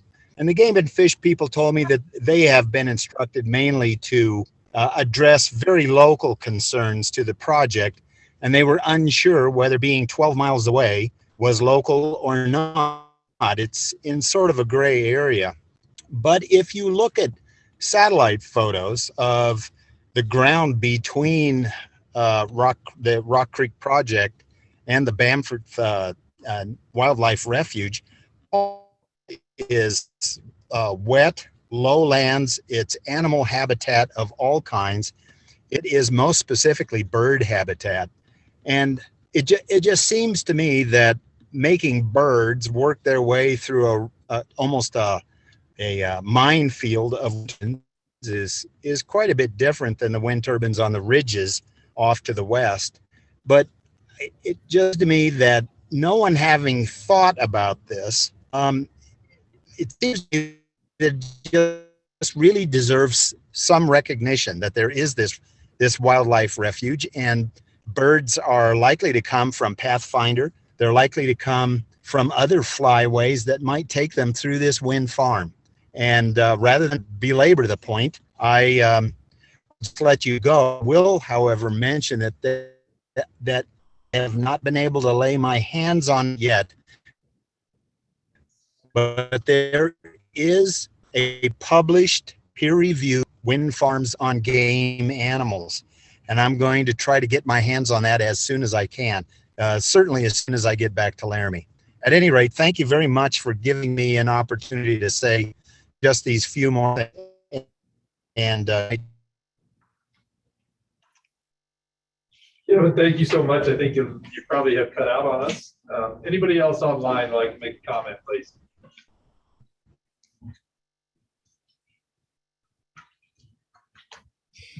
Commissioners, I entertain a motion to close the public comment. I move that we close the public comment period. There a second? Second. Moved and seconded. Any further discussion? Hearing and seeing none, all those in favor signify by saying aye, please. Aye. Aye. Aye. All those opposed, same sign. That motion carries. Thank you all for your comments. Item 5, disclosures. Commissioner Rivera, any disclosures? I have none. Commissioner Richardson, any disclosures? I have none. And none for me. Item 6, considerations of changes on the agenda. Jennifer, please. Thank you, Chairman Gosar. I would like to request that we change item 21 to be a discussion item rather than an approval item. The city, because I didn't get this MOU out to them until last Friday, the city has asked to have a little more time to review it. So we'd like to discuss it this evening, if I can answer any questions that you might have, and then it will come back to you at that first meeting in February. Thank you, Jennifer. Any other changes to the agenda? The item 23, I had sent a note out to WDEQ to talk about aquifer, a work session with the aquifer. I have not heard back from them. So could we just remove item 23 and maybe put it on the next agenda item?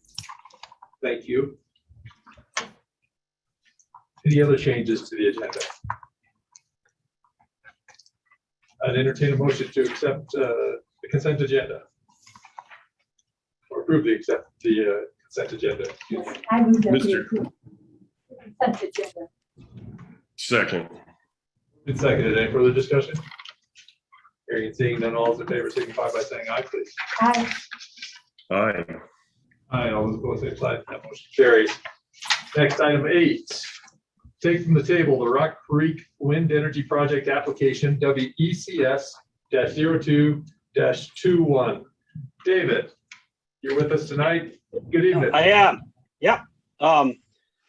At your December 7th meeting, you held a public hearing for the Rock Creek Wind Project. At that time, you also discussed, some of your concerns and questions.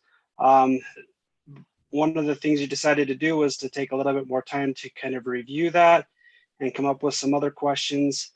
And so I think we're at the point now that you've done that. The 45-day period from the public hearing will end on Friday. So whatever you would like to do, I guess you'll have to untable it and then you can decide what you would like to do after that, I guess. And then the next item would be to review that. And I know that I believe Chase is probably in the room with you from Invenergy to discuss those questions that were asked as well. So yeah, however you'd like to proceed. Great, thanks, David. As commissioners, we have the option of keeping it on the table till Friday. So we'd have to set a special meeting by Friday to comply with the 45 days, or we can take the project application WCES 02-21 from the table. I'd entertain a motion. one way or the other? I move we take from the table the Rock Creek Wind Energy application so that we can fully discuss it. Second. Moved and seconded. Any further discussion? Hearing and seeing none, all those in favor signify by saying aye, please. Aye. Aye. Aye, all those opposed, same sign. That motion carries. Item 9, present for consideration the Rock Creek Wind Energy Project application WECS-02-21. David, please. Yeah, Mr. Chairman, so we went over the staff report at the last meeting, so I won't reiterate that. I will kind of reiterate that the recommended action was to approve the Rock Creek Wind Project and adopt incorporating the findings of fact. There were 2 conditions that still would remain in that recommendation. One was that all other agreements and documentation provided by the Albany County zoning resolution are provided prior to the commencement of the construction activity on the project site. And then the second one was that any other studies or reports that were not finalized at the time of submission on the application be provided. So those were the two outstanding things that just to be put in there as conditions. I mean, these conditions are based on our regulations, and so they basically be required to do that. But I think this emphasizes that we would like those things provided. So yeah, that's all I have for you, unless you had additional questions for me. Commissioner Barrett, Commissioner Richardson, any questions for David? I have none for David. I have none. Okay. Commissioners, where would you like to begin? Would you like to talk with Jace? And Jace, come on up, please. Thank you. And whoever else, I know that you're here, and I know there's some other people, and Mr. Weiss is on the line. So yeah, we've got a crew here. James Williams is here in person as well. Greg Weiss online, and also Amy Watchard online as well. So okay. Got a bit of a group. Happy to answer any questions. All right, Commissioner Barrett, can we just start with you, and then we'll go to Commissioner Richardson, and then I'll ask. Sure. Mine's just more a general question because I know Commissioner Gosar's thinks it's a specific one. Looking forward to hearing the responses, even though we read them. You were present on the January 4th meeting through Zoom. So I saw you on the screen for Mike Lockhart's presentation regarding the Golden Eagles activity in the Shirley Basin and Laramie Basin areas. I'm interested in hearing your reaction to the level of activity by Golden Eagles.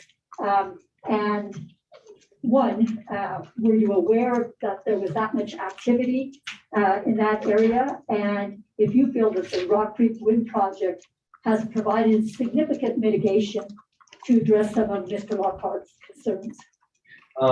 Yes, I did listen to that. I was interested to hear that. We are aware of all of that activity. As he mentioned, a lot of that, the main activity he was referring to is north of the project, but obviously that's not isolated to north of the project. We've been studying that for 4 years. We're aware of all of those activities. We have, as mentioned, years and years of data that we feel we have a thorough understanding of the avian use in our area, within the project area, and then a buffer from the project area as well. That's information that we have shared when we coordinate with U.S. Fish and Wildlife, and also with Game and Fish, but primarily when it comes to the raptors, we work with Fish and Wildlife, Game and Fish. Sorry, U.S. Fish and Wildlife. So yeah, certainly aware of it.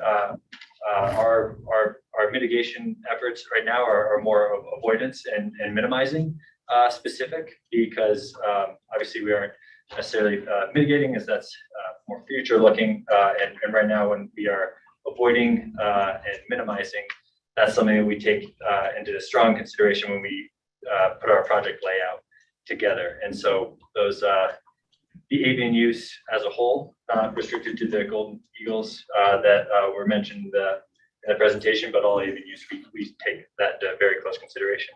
And so when you're saying avoiding and minimizing, you're referring to where placements of turbines, Exactly. So number of turbines. Exactly. Yeah, we can leave a buffer for the nests, and we also study the high usage areas, and then any prey-based usage as well. So it's 3 major factors we use for avoidance.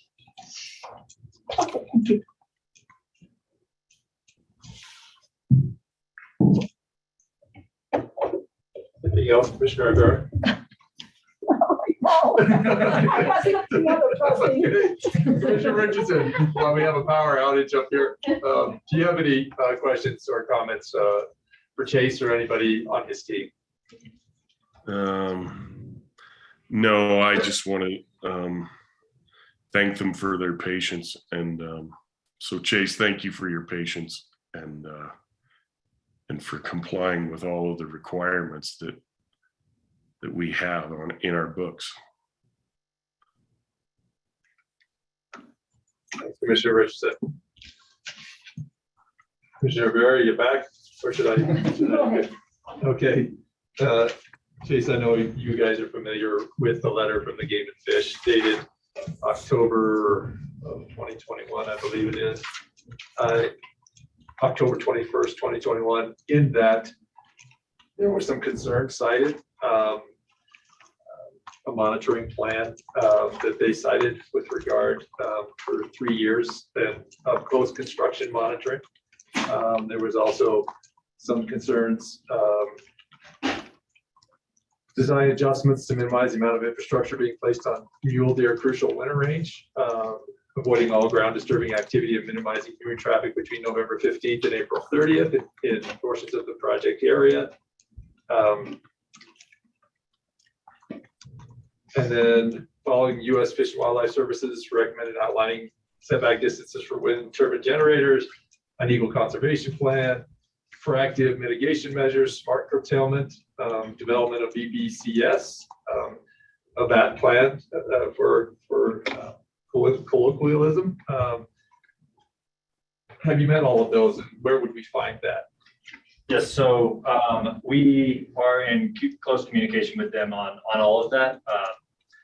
Specifically, I know Lauren Troop is our lead contact there. Those are all items that we have been discussing with them, working to further each of those if they are not already complete. I believe those are mostly also used just for not discussion points, but things that we are already working on and have been prior to this letter as well. Communication with Game and Fish started 3 years ago as well, and so those are things that aren't news to us as of October. We've been working on those for a significant amount of time as well at that point even. So yeah, we're every point in there we have responded to them and are working through all of those. That's all also part of the industrial siting process, and so working with them on those issues brought up for that process as well. Thank you. And then, I did a little reading with the U.S. Fish and Wildlife Service about buffer distances for nesting. It seems that nesting is a huge discussion point with bald eagles and golden eagles. I found their Raptor Eagle Conservation Program suggests 4 miles for a golden eagle nest, and and bald eagles territories extend at least 2 miles for nest. Now, you talked with Commissioner Rivera about buffering. Were those the numbers you were considering on those nests? No, we aren't considering to be that large of a space, but we are working with U.S. Fish and Wildlife to come to a balance on that. You have 2 miles right now in your project, correct? For the buffer from the golden eagles? Yes. No, it's a little less than that. But I know that was a number thrown out by Mike in the last Zoom presentation. Well, actually, I'm sorry to interrupt. Go ahead, please. He actually said the 2 miles is not sufficient, and that he would recommend more like 3 to 4. Yeah, we are within that, but that's nothing that is news to any of the agencies. That's something we communicate with them and work with them on. We're buffers within that. And Jason, not to belabor the point, but I do want to belabor the point a bit. Avoidance zones, and I'm reading directly from U.S. Fish and Wildlife Eagle Conservation Avoidance zones, often described by specific buffer distances, have been prescribed to protect nests and other types of eagles use areas from disturbance. Recommendations for the size of avoidance zones for nests of bald eagles and golden eagles have sometimes been based on documented distances between nests and territory boundaries. For example, McGrady et al. 2002 and Watson and Davies 2009 indicated nesting territories of golden eagles extend to at least 4 miles from their nests. Garrett et al. 1993 found that bald eagle territories extend at least 2 miles from the nest. I think as you hear some of the comments you heard tonight and previous, and then some of the, if you had paid attention to the rail tie wind project, there was some of these studies that quite honestly our constituents have brought to us. And they're based not just on Mr. Lockhart, who is also a renowned golden eagle expert, but also other studies here. It makes it difficult to read that as a commissioner and see that something less than 2 miles is being discussed for golden eagle nests. Make it less difficult for me, if you would, please. Yeah, I guess all I can say is these are guidelines that are put out by U.S. Fish and Wildlife, and they manage those, and we work with them to make sure that they have their requests, we have our requests, and we find something that works for everyone. And yeah, the siting, every element of siting, we do look into different factors. It's not, the nests are important, yes, but we also look into the impacts, not the impacts, but the results of those nests, maybe their typical flight paths. We study their usage from those nests. Obviously, it's not just a large circumference that they're circling. We study where they use it, how they use it, and look very closely at that. That's information that we do share with Fish and Wildlife and Game and Fish. And that's all part of the larger discussion we have with them. Hey Chase, Mitch, we have Amy on the phone. She might be able to respond, given that she's our environmental expert. She also, I see, is off mute, so I think she was. Yes, awesome. Thanks, Jason. Amy, please go ahead. Thank you. Thank you, James, for letting us know that. Thank you all so much. And Chase is exactly right. So Rock Creek has been conducting wildlife and habitat surveys for over 4 years in accordance with the approach that's outlined by Fish and Wildlife, the land-based wind energy guidelines, if you're familiar with those, Fish and Wildlife Eagle Conservation Plan guidance, and then of course the Wyoming Game and Fish guidelines for wind development in Wyoming. So part of those surveys are avian use surveys, they're point count surveys, they're out there surveying at least 30% of the project area. They're looking to understand the use, not just spatially, but also temporally across the whole project area. We've also looked at prey base, which is things like ground squirrels and prairie dogs as well. And we look to understand the movement of the eagles from their nests to where they feed. So we get a very clear picture of where that concentrated use is across the project area and feel that we can make an informed decision on what the buffer could be. We keep corridors open to get to that prey. We look for winter roosting for eagles along the rivers and areas where they might nest. We also look for nesting habitat, which across the project is actually quite limited compared to other sites in this regional area. We don't have the rock outcropping. We don't have a lot of trees that support nesting.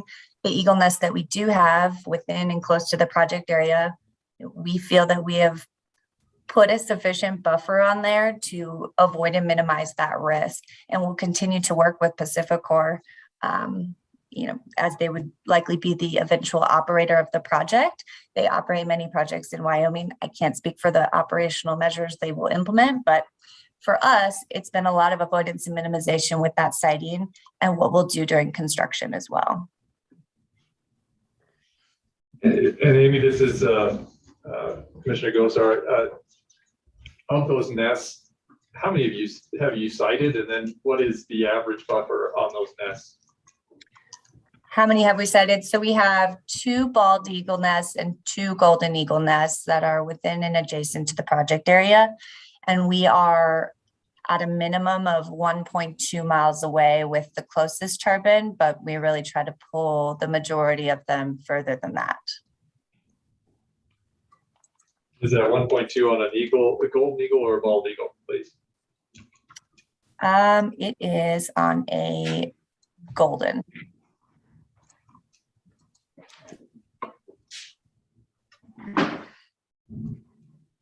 And so just getting back to the game and fish, would you say that you have complied with all of those interests or concerns they had with the project? Or where are you with that, Chase or Amy or whomever else? I mean, because there was a certain amount that was kind of concerning to me. There was maybe up to 10. If I'm to pull it up here and see what that was. Could you give me a little insight to that, please? Sure. I can speak for the letter that came from Wyoming Game and Fish. So we will continue to work with them. Some of these are construction stipulations. We have no issues staying out of disturbance-free setbacks during construction. We will work with them we have been working with them to pull turbines actually further from Cooper Creek, which was a recommendation that came from Wyoming Game and Fish. They had appreciated the work that we had done going into it. And actually, I think they only said they had 2 or 3 that they would consider still as a concern because of the mule deer population that hugs that Cooper Creek. So we've been able to pull our turbines back up off of that, which has certainly been appreciated by Wyoming Game and Fish. And then as far as the other recommendations that came in there, the draft monitoring plan, we certainly monitor during construction. We have a dedicated environmental compliance monitor that we bring on board on a bi-weekly visit. They're out there visiting multiple areas of the project to ensure that we are not having an impact on the environment. And then that monitoring plan will carry into operations for the eventual owner as well. So I would say we are on course, on par to have all of these recommendations from Wyoming Game and Fish resolved. Mr. Chairman, I would just add that type of letter is very typical that we receive for any wind project as we go through the process of engaging with state and federal wildlife agencies. Thank you, Jay. And I guess anybody on the team wants to answer this one. There's talk about smart monitoring. I'm under the impression that there are cameras that can be set up that can shut down individual turbines if birds or bats are in the area. Is any of that being anticipated for this project? Not being anticipated for this project at the moment, no. You just don't have concerns that this will, your concerns are not such that would raise it to that type of mitigation strategy? Correct. Commissioner Barrett. Yes, James. Let me just reinforce, Pacificor will be the operator here. We know on some other projects they've had. Instead of the camera you referenced, actually in person monitors on site to look for avian use, and so it's not our responsibility. We would expect Pacificor to take that on during the operations. So is that being planned as part of this application, that there would be people sighting and shutting off turbines? Do I understand that correctly, James? So I would say that discussion will be ongoing with U.S. Fish and Wildlife Service and between ultimately U.S. Fish and Wildlife Service and Pacificor, the operator of the project. But those will be discussed over time. Yes. Sure, Barrett, any further concerns? I just want to press this minimum distance. You've heard tonight a lot of concerns, and you've heard it at our public hearing as far as raptors and avian use here and all. Would Invenergy consider having a bigger buffer than the 1.2, since we know that through many studies and through some input from professionals that that's not nearly enough? Would they be willing to even do a 2-mile buffer, which we've heard is not sufficient as well? Is there still room to negotiate here? That's always an ongoing discussion while we're finalizing the layout. With this site in particular, I know that it's over 47,000 acres. It feels like a lot, but we have, as Amy was alluding to, we have worked already really closely to pull our sites back from a number of locations, and a lot of the sites that we do have are pretty deliberate as they are. Those are always discussions that we're going to have, and the give and take with the agencies. But there's not a whole prior lot. to approving this. Sorry. There's no commitment prior to approving this application. No commitment to moving it back. No, there's no commitment to moving them back. But yeah, it's just there are. Yeah, it's again, 47,000 acres is not quite as big as it seems. So we do need to be, we're delicate where we put them, and that's why it's so important that we do start these discussions with Fish and Wildlife and Game and Fish years ago, so that as iterations develop, we can get constant feedback. So I guess anything, Commissioner Bear? No. So I kind of want to move to lighting systems. Great. Approach detection lighting systems. I always get it wrong because it's approach lighting systems as a pilot, and so I don't know which one goes in front. But we required, and ConnectGen was willing to commit to approach lighting systems at the rail tie south of town here for the night sky. For everyone that the FAA did not approve, and I know the FAA is the final arbiter of the approach lighting system, that they come to seek a variance for a wind or turbine that could not get an approach detection light system through the FAA. Could you talk to me about if you have concerns with that, or if that's just something you're willing to do? As mentioned, we are certainly willing to do and planning on doing ADLS lighting systems and aircraft detection lighting systems. That's the future of wind turbines, and we're certainly committed to that. We will go through the process with the FAA, and we don't see a distinct reason to believe that they would reject any ADLS requests for turbines.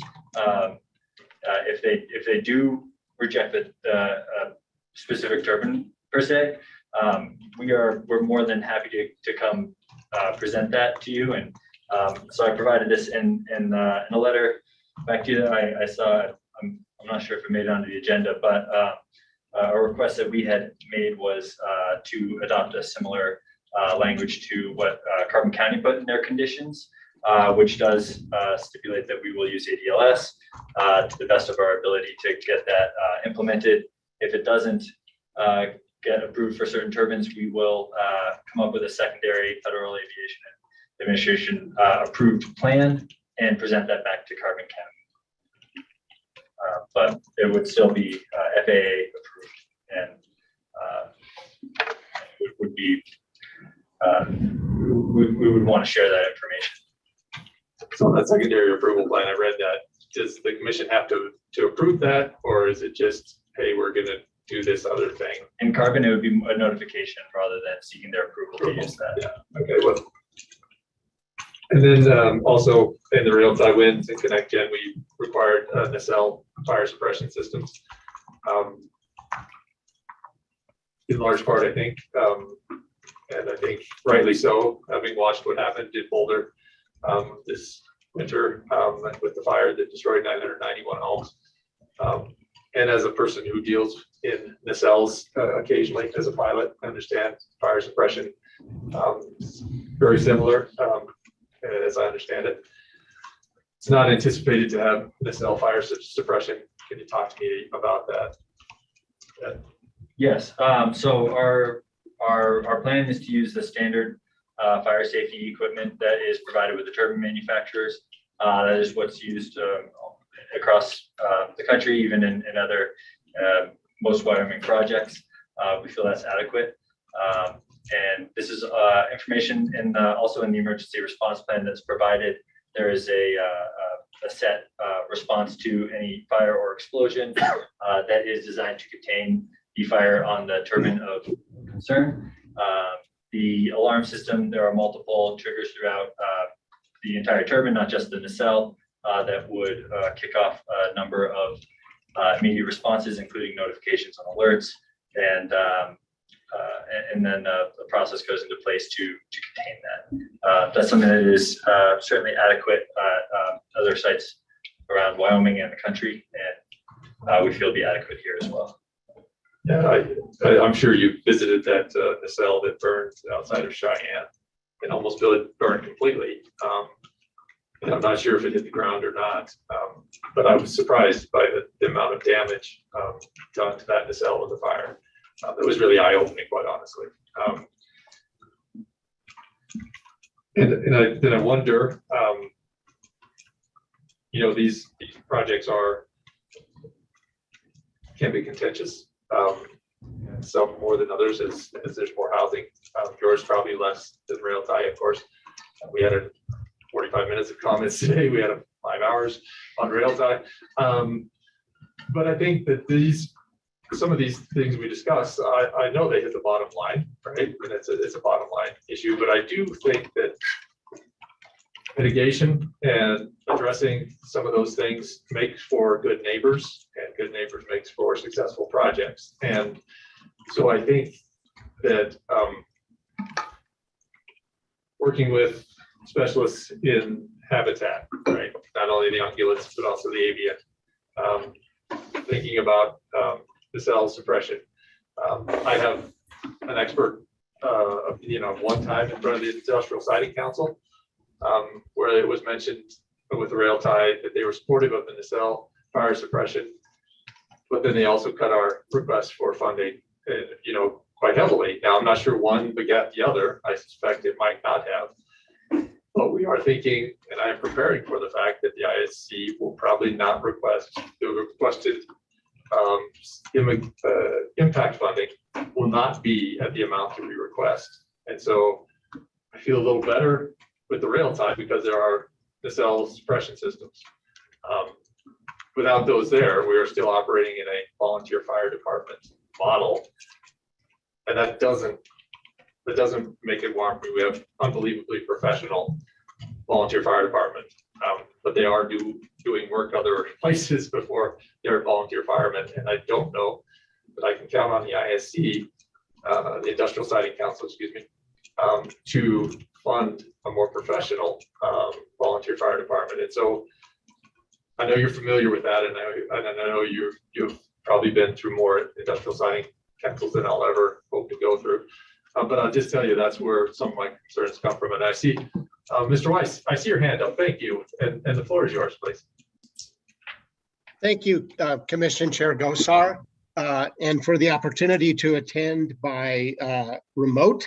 Unfortunately, I'm dealing with the COVID issue myself. So in the interest of safety for everybody, I asked Ms. Curran to attend by Zoom. So I want to touch on just a couple of things that have come up with regard to the ADLS. And, here's the reality of my role as the attorney for the applicant is that sometimes it's my responsibility to tell people things they don't want to hear. And with all due respect, I think it's not appropriate for the Board of County Commissioners to ask Invenergy to agree to come back and ask for a variance if the FAA doesn't approve it for a particular tower. And the reason I say that is because your own regulations give the FAA primacy in this issue. I can say that I've been working with Invenergy from day one on this project. I know they have every intention of installing ADLS. But if they have to come back and ask for a variance from this commission, if the FAA doesn't approve ADLS for a particular tower, it could jeopardize the entire project. And the reality is that financing for wind energy projects is an extremely delicate matter. And if Invenergy has two different permit conditions for the project, one for Carbon County and one for Albany County, it puts them in an extremely difficult position to convince lenders to be able to provide financing for the project. And so I understand why Railtie agreed to this, but with due respect, please don't paint Invenergy with the Railtie brush. a totally different situation.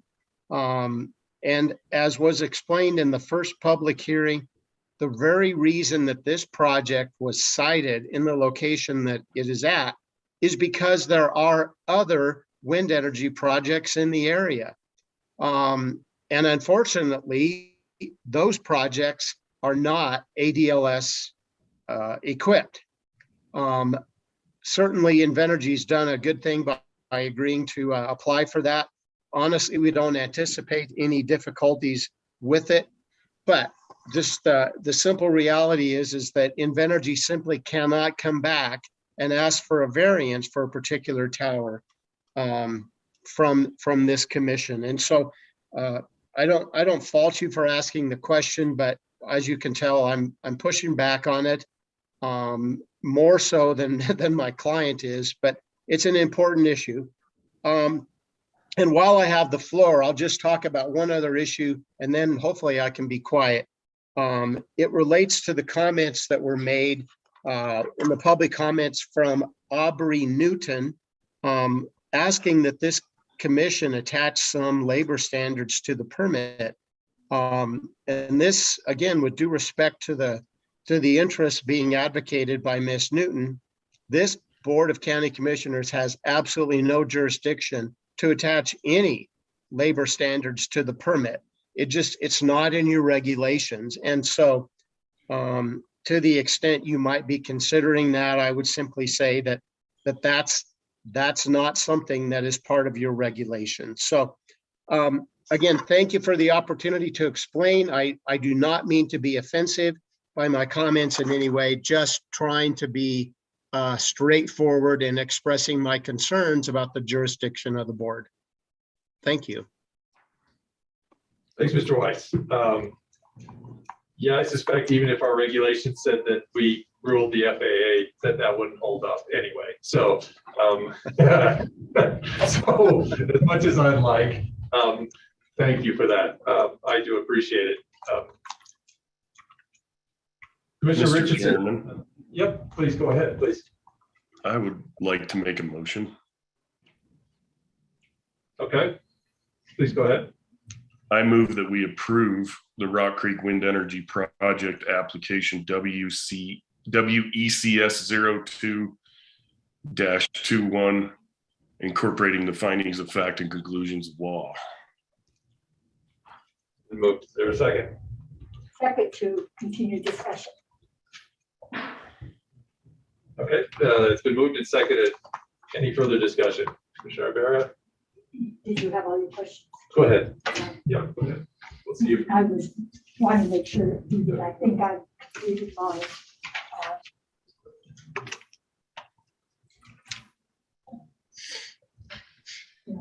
okay. Commissioner Richardson, any further discussion? Yes. I think it's important to point out, and Councilor Weiss made some of the points that I was going to make, but this commission really, while we have hopes and wishes and desires, we really only have the authority that our own regulations give us, that are outlined in our wind development regulations, written by us, as a matter of fact. So I don't really understand the point of having regulations if we don't respect their authority, and by extension our own authority. It seems really strange to decide that we would hold a wind developer or any developer, a 2-lot subdivision, I don't know, to a standard, the standard of our regulations, and then take liberties with our own regulations, not hold ourselves to the same standard. I find restraint to be refreshing, and I find sort of like negotiation with an applicant whose their application is on the chopping block, right? This is the vote, and then they're being asked to do things that are extra legal and outside the regulations. And it was my opinion, actually it's fact, that the reason that Connect Gen made the concessions they did isn't because we were able to require them to do anything. It's because we asked them, but it's not a reasonable or a fair negotiation because we still hold the ability to not vote for it, even if our vote isn't lawful. So it's important to point out that setbacks, while we might wish that the setbacks would be greater, we don't have that in our regulations. And the question we can ask ourselves is, why don't we? But the applicant is entitled to the regulations as they exist right now at the time they applied. And the variances, that's just micromanagement. We don't even have the authority to do that. This commission's tendency to contemplate preemption of regulatory agencies that have the actual oversight just based on our feelings, it's not safe. It's not good government. We have a process if we don't like our regulations, and we could sure jump right in and publish them and do all of those things. But the reason that I make the motion to approve the project as presented, incorporating the findings of fact and conclusions of law, is because if we ask them to do things that are extra legal,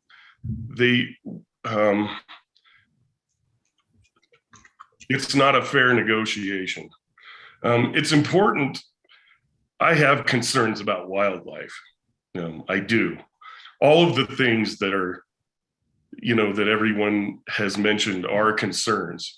The question is, are they in our lane? So we have an opportunity to fund the school district, the city, the county government, the public library, the fire district, weed and pest, conservation district, the hospital district. And I probably missed one or two.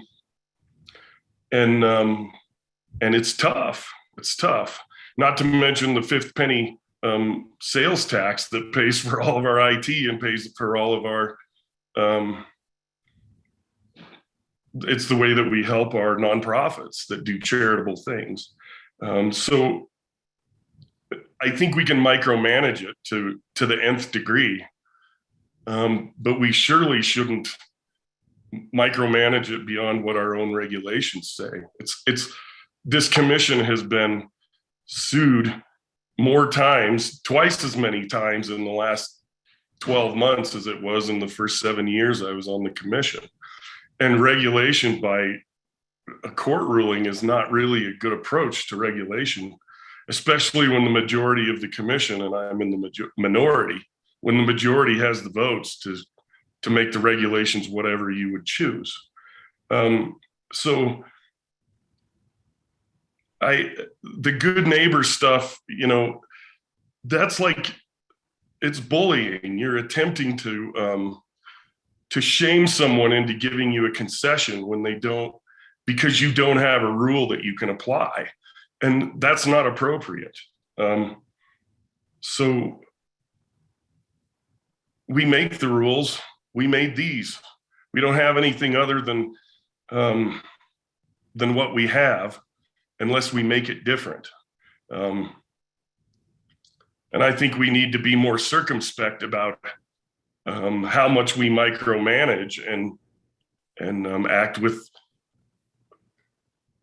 We need to give all the applicants who apply for a service or a regulatory thing that the county offers. We need to allow them all. We need to give them all equal access to the rule of law and equal treatment under it. Not differentiate between projects we like and projects we don't like. Everyone knows what to expect from me because I follow the law. Thanks, Mr. Chairman. Thank you, Commissioner Richardson. I would draw your attention to 5-15 of the Albany County Commercial Wind and Solar Energy Siting Regulations and Permitting. Item 2A says to assure that any development and production of wind generated and solar generated electricity in Albany County is safe, effective, and that it will minimize impacts to wildlife. C, to facilitate economic opportunities for local residents. Those are in our regulations as they exist right now. Now, what you might think is circumspect, and you might think is bullying, others might think is due diligence, right? And so the lecturing is not helpful. And although there are suits pending to this commission, I was in the minority on suits that were lost. So we'll see what the scorecard is at the end. But be that as it may, I think these questions have to be asked. It's my job and your job and Commissioner Rivera's job to figure out if this is a safe, effective product development that will minimize impacts to wildlife. Not because I feel that, but because it's written under commercial wind and solar energy siting regulations and permitting in Albany County. That be as it may, I'll continue on, I guess. So I think, Chase, I don't want you to take, and your group to take this personally. This is not a personal attack. I think it's important to understand the impact on migration corridors for avian. I think it's important to mitigate impact with ungulates that are all too far in short supply anymore, in my opinion. I have seen places, and I was very familiar with a place that did not do that work. And they have decimated an amazing mule deer herd because of that. I don't believe I'm going to be part of that. So you guys might have done the due diligence, and I'm not saying that you are the same. I'm just saying that I want to address Mr. Richardson and say, this is my due diligence. And I'm sorry that I'll ask hard questions. That's my job. And I don't find that you guys have avoided anything. I don't think you have minimized any of our concerns. So I want to appreciate that for you. There's just a lot to this. And maybe there's just a lot more to it to me than there might be to Commissioner Richardson. James, it looks like you have something you would like to share with us. Not to interrupt, I just want to reinforce that we agree with that, and that I think we appreciate the questions. Hope that we've answered them adequately here today, and I want to think further, underscore that we've been doing on the wildlife side studies over the past several years. We continue to engage with the United States Fish and Wildlife Service, whose setbacks we've been talking about tonight and recommendations we've been talking about tonight, and we'll continue to do that, all the way through start of the construction and as a project through operation. So just want to say we acknowledge that and appreciate that, and hope that we've been able to really address your questions here today. Yeah, you have, and I think there are concerns, right, that can be done for a few bucks. There's arcing between overhead power lines, right? And there are caps, I'm under the impression, that can be put on there so that those raptor's wings doesn't reach across and arc, kill the bird, shut down power. And I think if I was a person running one of these, I would try to put this on all of those things, right? Because who needs to do that, right? Because you're gonna have to fill out reports when a raptor dies. You're gonna have to do some mitigation strategies. Why would you want to do that? And so my hope is we can come to some arrangement that you'll give us some assurances that everything's being done well, and then we'll approve it or not approve it, but at least I'll feel like this commission was informed, that I was informed enough to make a decision. It's a little difficult for me to see an October of 2021 letter and not see the address of that letter with the concerns from the Wyoming Game and Fish Department. It's probably part of the process. It's a process that to me is flawed, quite honestly. Chase, go ahead. Yeah. Sorry, I was gonna say so that letter is something that we do take very seriously. We've responded to the Game and Fish with that, and that's all. That's included in the industrial siting application. Our response to that, and that's something that we do take very seriously, and something that I'm afraid. And to specify, I think that you are right to be asking questions. It's something that is it's a big concern, and I know that your constituents have brought it up. And I guess where I feel I'm worried is just getting lost is the work that has been done, and the avoidance and minimization is that is a huge goal for us. And we spend a ton of time and effort and money on surveys, and we're very dedicated to working with the agencies, and that's all, it's documented, the meetings we have with them, and then our response to their letter, that's all documented in the ISC application process. And I'm just afraid it's some of the discussions would imply that we are not taking that seriously. In fact, the project has been commended by both agencies for the work that we have been doing in avoidance and in minimization. Yeah, I feel strongly that it's something that we have done well through this process. Well, thank you for that.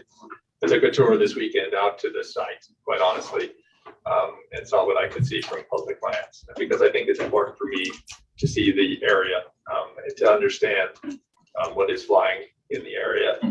And so that makes it real for me. And so, so thank you for taking the time. Yes, Mr. Weiss, I see your hands up. I knew we couldn't keep you silent. I get paid by the word, remember? Shut him up. So, Chairman Gosar, I guess a question I have for the Board of County Commissioners is I think we all care about wildlife impacts. It's certainly something to be considered. But my question to the board is, your own regulations state that if a project is going to be taken to the Industrial Siting Council, the applicant's not required to address wildlife impacts. And I don't understand how we can jive that portion of your own regulations with this discussion. The one thing I will say, and actually I just sent a text message to James. I have a question to ask him about a permit condition idea that I have. And if you would indulge me for just a minute to ask James to step out of the room, or Chase, and give me a quick call, because I do have an idea that I think may help address your concerns in a way that I think is consistent with how the project's been handled to date. If you would indulge me in that, I think you might appreciate the effort. Sure, thank you. Why don't we take about a 10-minute recess? Will that be enough? It 15? will, thank you. Absolutely. Let's recess till 8 o'clock, and that way we get a bathroom break in here too, which would be a great time. So we'll be back at 8 o'clock for recess. Thank you, Greg. Thank you.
Coming off mute. Thank you, guys. I appreciate that time out there. And Chase, you're back up. Was that a sufficient time to talk with Mr. Weiss and James and whoever else? Plenty. Okay. Who would like to go first? Maybe I can start here. I think Greg's got a couple conditions that we want to just respectfully propose that we thought could address some of the concerns we've heard tonight. I just wanted to circle back on the fire suppression piece because that's come up as well. As part of this, because of the questions, we reached out to both turbine manufacturers that we're considering, as well as our internal asset management folks that operate, the 4,000 or so wind turbines across our fleet. And the conclusion that we came to was, like you mentioned the cost piece, but for us, it's not about the cost of the installation. It's about the concern that having that suppression system in the turbine could end up causing more damage to the turbine itself. If there was an accidental malfunction or just during that fire versus knowing that we have the emergency response plans in place for a reason, and that reason is to get out on site and make sure, okay, that, a turbine is burning, for example, we don't expect that, but if it happens, that they're there, then they're on site to perform any firefighting activities on the ground, which we wouldn't expect, but that's the purpose of the emergency response plan. So that's the conclusion we came to there. And then I think I pass it to Greg, and then he can address these couple conditions that we wanted to propose to try and find some middle ground here and get consensus. Thanks, James. Greg. Very good. Thank you, James. Commission Chair Gosar. So during the break, I visited with both Chase and James about the issues we've been talking about to try to find a way to recognize your concerns. You heard my position about what jurisdiction you do or do not have.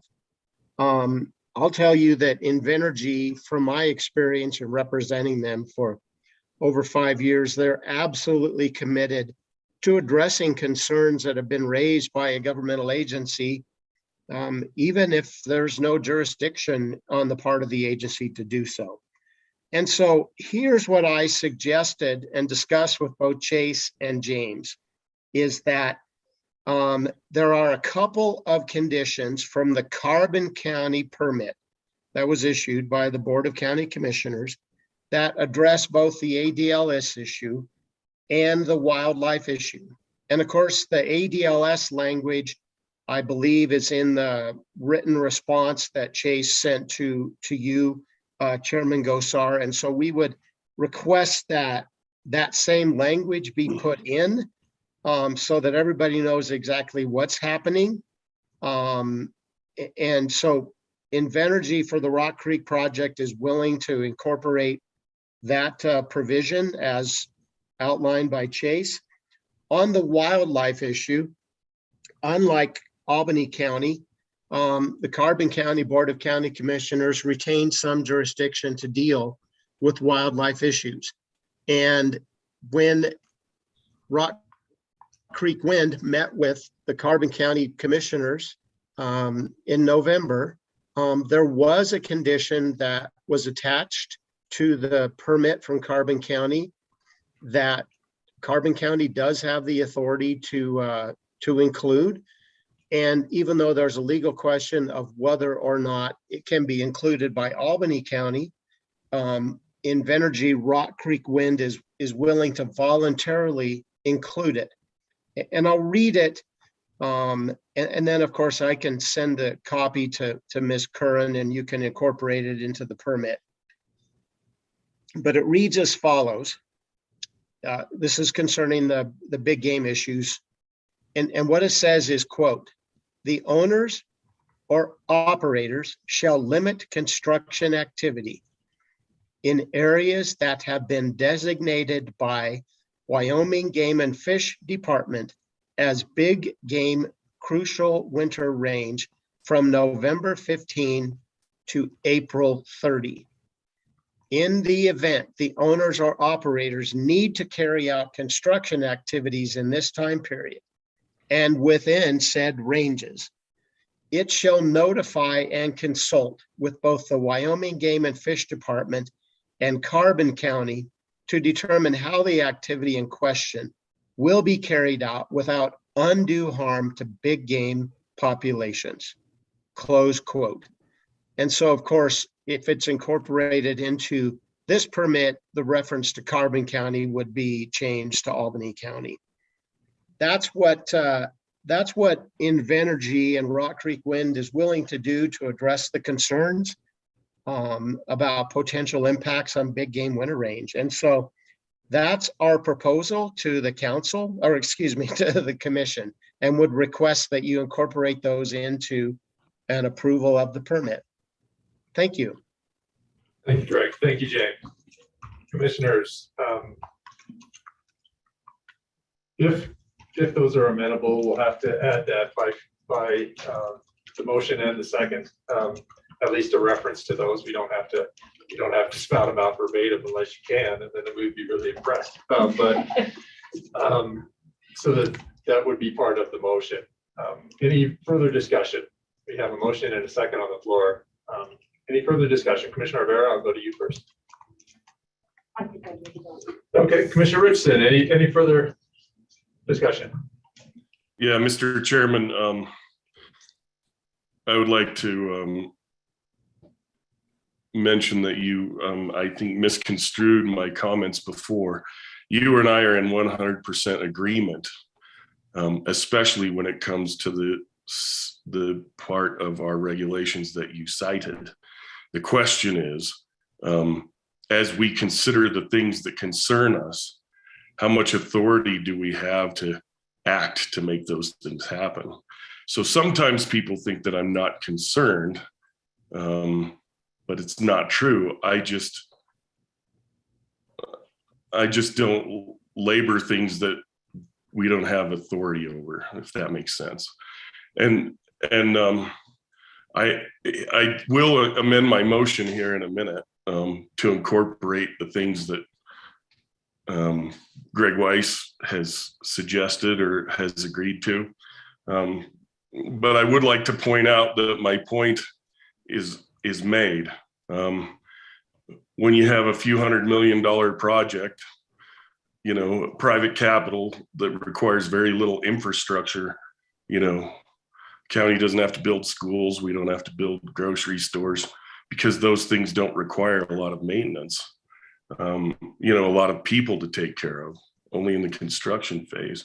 So we basically get, based on the way the state has decided to tax, you know, the legislature, we basically get a large infusion of cash into all of our agencies and nonprofits and everywhere. And then we provide that wind farm. I don't know. I have a question for Chase, and that is, how many homes can that provide electricity for in a year?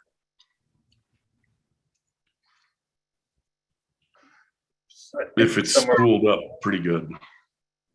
If it's what? If it's spooled up, if you're making power and it's running, how many homes can you power?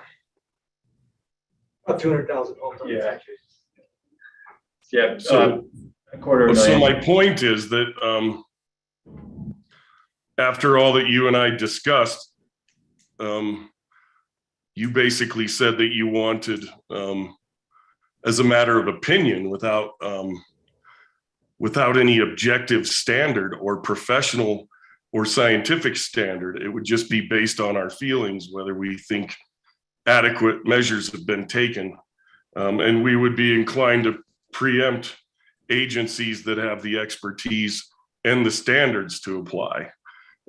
So with that, I would like to amend my motion. Actually, point of order, should I amend it or withdraw it and start over? You have an idea about that? I think you can make a motion to amend your motion to add the conditions, and then you'll vote on the amendment, and then you'll vote on the underlying motion. Gotcha. I move to amend my original motion to include the stipulations that Invenergy has stipulated. There's a second? Second. Great. Moved and seconded. Any further discussion? Now voting on the amendment. All those in favor of the amendment signify by saying aye, please. Aye. Aye. Aye. All those opposed, same sign. That motion carries. Now we're back to the regular motion with that amendment added to it. Any further discussion? Mr. Chairman, I think it's important to point out that it's not good policy to sort of virtue signal or take an applicant and say, virtue signal to the public that we fought hard to make them do something, that we got something else, something more out of them than what is in our regulations. If we have a problem with our regulations, I think we need to deal with it there, because an applicant is at a distinct disadvantage in this moment of the process.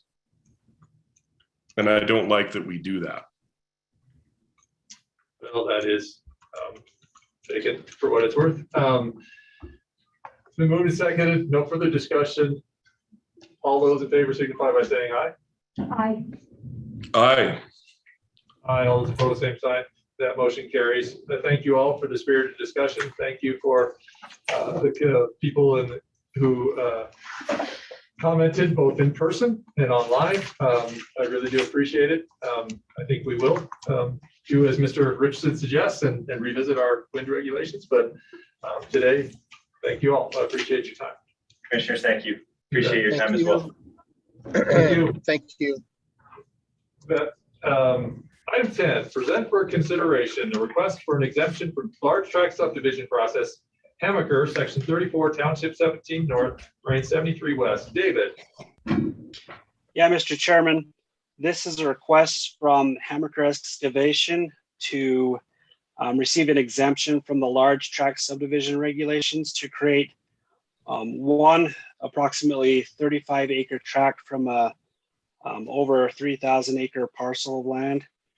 The Albany County subdivision resolution requires that these exemptions meet the following criteria. One, they have to provide a legal description or record of survey. They have to address any water rights on the property. They have to provide a water study or provide a disclaimer that says no proposed central water supply system on the survey or other documentation. And then this division cannot create more than 10 lots. Well, it can create up to 10 lots, I guess. So based on the information provided by the Hamaker Excavation, the requested large tract subdivision meets the criteria to grant the exemption and would recommend that you do so. So if you have any questions, I'd be happy to answer it. If not, I'll turn it over to you. Any questions for David? Commissioner Richardson, any questions for David? Nope. And David, the surrounding area, at least on two sides, is ag, and the other side is similar zoning. Is that accurate to say that? Yeah, so the property that this is on is agricultural. I believe the property to the north I believe to the, let me look at my map here. Yeah, the property to the north and property to the south, and then everything to the west is all agricultural, and then it abuts the Aliquot subdivision, which is all residential. I believe it's all residential. Okay. Any other questions? I'd entertain a motion for item 10, please. I move that we approve item 10 as presented. Second. Moved and seconded. Any further discussion? Hearing and seeing none, all those in favor signify by saying aye, please. Aye. Aye.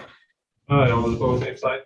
That motion carries. Item 11, present for approval tax roll adjustment for the reduction of 3 mobile home accounts totaling $588.01 under Wyoming State Statute 31-13-111F for abandoned vehicles and refund taxpayer for $50 payment made on the account after abandonment had taken place. Tracy. That sounded fancy. Good evening, commissioners. So we had 3 mobile homes on a property that went through the abandoned vehicle process. That's not the standard procedure for a mobile home. And it was just a combination of things that had happened. But in order to remove these taxes from sitting out there for all eternity that will never get paid, and under Title 3113-111F, it also forgives them. So working with Chelsea Matthews, the county assessor, and Jackie, county clerk, where the titles were issued, we have worked to do the tax roll corrections to remove these taxes from sitting on our books forever. And the because there is a $50 refund, which is obviously not very much, but we needed to bring it before you along with the reduction. Commissioners, any questions for Tracy? So, Tracy, just for that reason, you needed to bring it forward. Would we normally not see something like this before us? No, anytime we do a tax roll correction, it should come before the commissioners because it could have budgetary impacts. And also with the refund, I mean, that's part of the correction process as well. I think we did a different tax roll correction at your last meeting or the meeting before perhaps, where there was a notice of value change from the Department of Revenue that on a different tax account. Any more? Commissioner Richardson, any questions? I have no questions. I'd entertain a motion for item 11, please. I move that we approve item 11 as presented. Moved and seconded. Any further discussion? Hearing and seeing none, all those in favor signify by saying aye, please. Aye. Aye. Aye. All those opposed, same sign, please. That motion carries. Item 12, thank you, Tracy. Present for approval, Airport Rescue Grant, Grant Agreement 3-56-001-7-043-2022 for the purpose of preventing, preparing for, and responding to coronavirus pandemic in an amount not to exceed $1,093,620 for a period of 4 years from the date of acceptance. Amy, thanks for your patience. Good evening. Good evening, Chairman Gosar, Commissioners Richardson and Ibarra. How are you guys this evening? Good, thanks. Good. So I'm going to have to read some of this. I was trying to memorize it, but I'll be looking down and reading a bit while I present this to you. Today we're here presenting the ARPA grant, which is the American Rescue Plan Act of 2021. This has been issued to Laramie to assist, prevent, and prepare for, and respond to the COVID-19 pandemic. The Laramie Airport services more than 10,000 annual passengers, making us a primary commercial services airport by definition of the FAA. This allows us to be eligible for just over $1 million in relief assistance. These awarded funds are to be used for operations, personnel, cleaning, sanitation, and janitorial services. The Laramie Regional Airport will be using this funding to help support our staff, our operations, and our payroll during these turbulent times for air travel and the safety of our community. We at the airport are working diligently to create a long-term sustainability plan and in conjunction with compliance with our multiple outside agencies. So really I'm here today to ask on behalf of the airport if you would accept this ARPA grant for the airport. Thank you, Amy. Any questions? Anybody feel like turning down $1 million? I'll entertain a motion for item 12.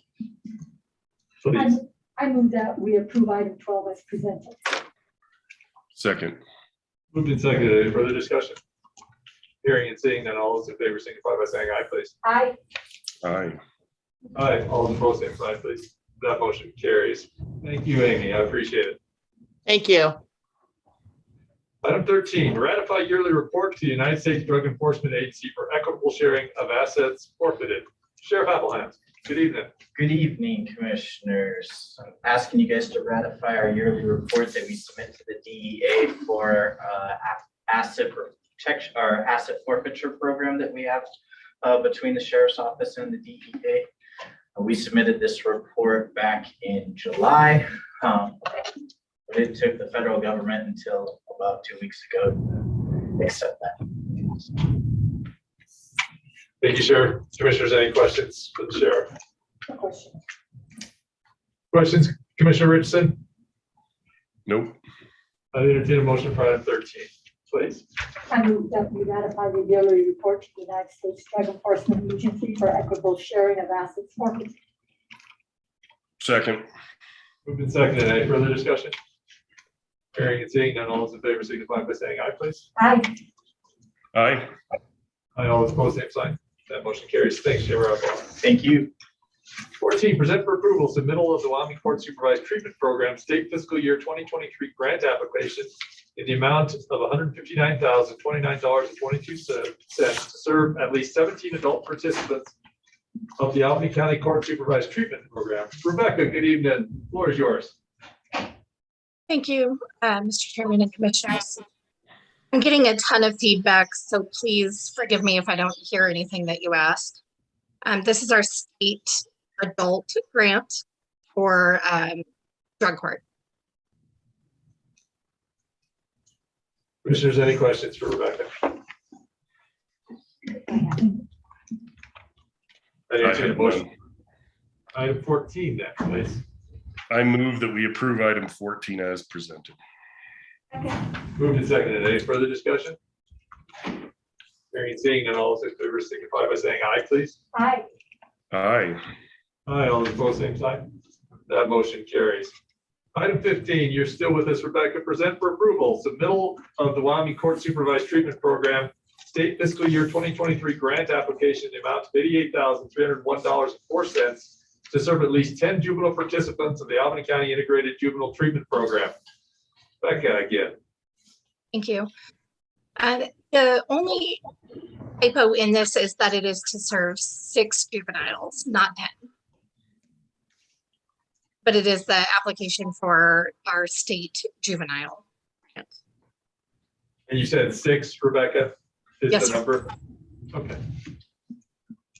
Commissioners, any questions for Rebecca? That was going to be my question, Rebecca, because your chart shows 6 and your request here says 10. So thank you for clarifying that.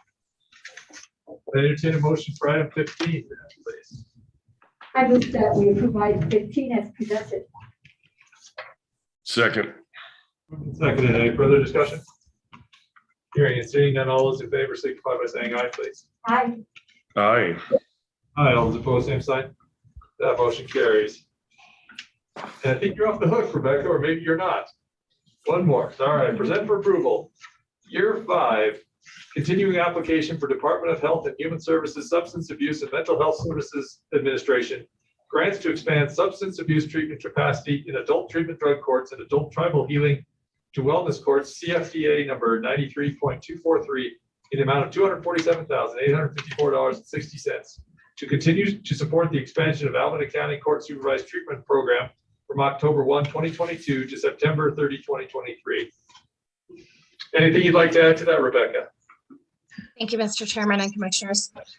This is our SAMHSA grant for year 5 of our adult drug court.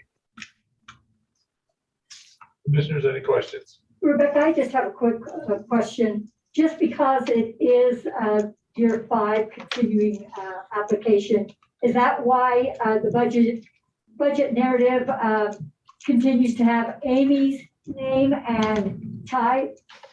Correct. I can answer that, But Rebecca. you have submitted a resume to this, correct? Your own resume. Yeah, Rebecca is on the grant. Amy has been removed. With SAMHSA, they let you turn in the same budget year after year. They did give us a template this year that I'm still messing with. But Rebecca definitely is on the grant. Amy has definitely been removed from the grant, and all is right in SAMHSA world. So. Okay. Thank you. Thank you, Bailey. Yes. Entertain a motion for item 16, please. I move that we approve item 16 as presented. Second. Moved and seconded. Any further discussion? Hearing and seeing none, all those in favor signify by saying aye, please. Aye. Aye. Aye, all opposed, same sign. That motion carries. Thank you, Thank Rebecca. you, commissioners. Then for approval, contract between the Board of Commissioners of the County of Albany, Wyoming, and Tracy Young for prevention specialist services to conduct the prevention strategic plan and funding and oversight model related to the prevention of the use, misuse, or abuse of tobacco, alcohol, or controlled substances and activities designed to prevent suicide between December 1st, 2021 and June 30, 2022, in the amount not to exceed $45,000. Bailey, good evening. Good evening, commissioners. This agreement was brought to you the second meeting in December, and we removed it. The reason for that is we wanted to add a few more deliverables, or some specific deliverables that Tracy Young will lead for us. So this agreement just includes those deliverables. Thank you, Bailey. Commissioners, any questions? I entertain a motion for item 17, please. I move that we approve item 17 as presented. Moved and seconded. Any further discussion? I'd like to thank Commissioner Avera for working with this and giving us deliverables. I do really appreciate that. That's a contract that's useful to me. So hearing and seeing no more discussion, all those in favor signify by saying aye, please. Aye. Aye. Aye, all those opposed, same sign. That motion carries. Thank you, Bailey. Appreciate it. Item 18, set special meeting to approve EDA application for the soccer club. Bailey. Yes, let's see. This application, along with all the drug court applications, hit all at the same time. So this application is not quite ready.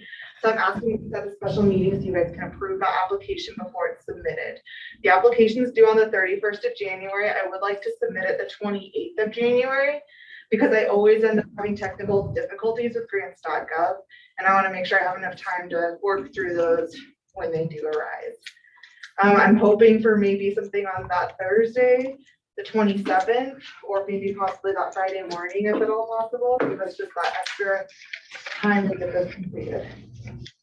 Commissioners, any preference for the 27th or the 28th?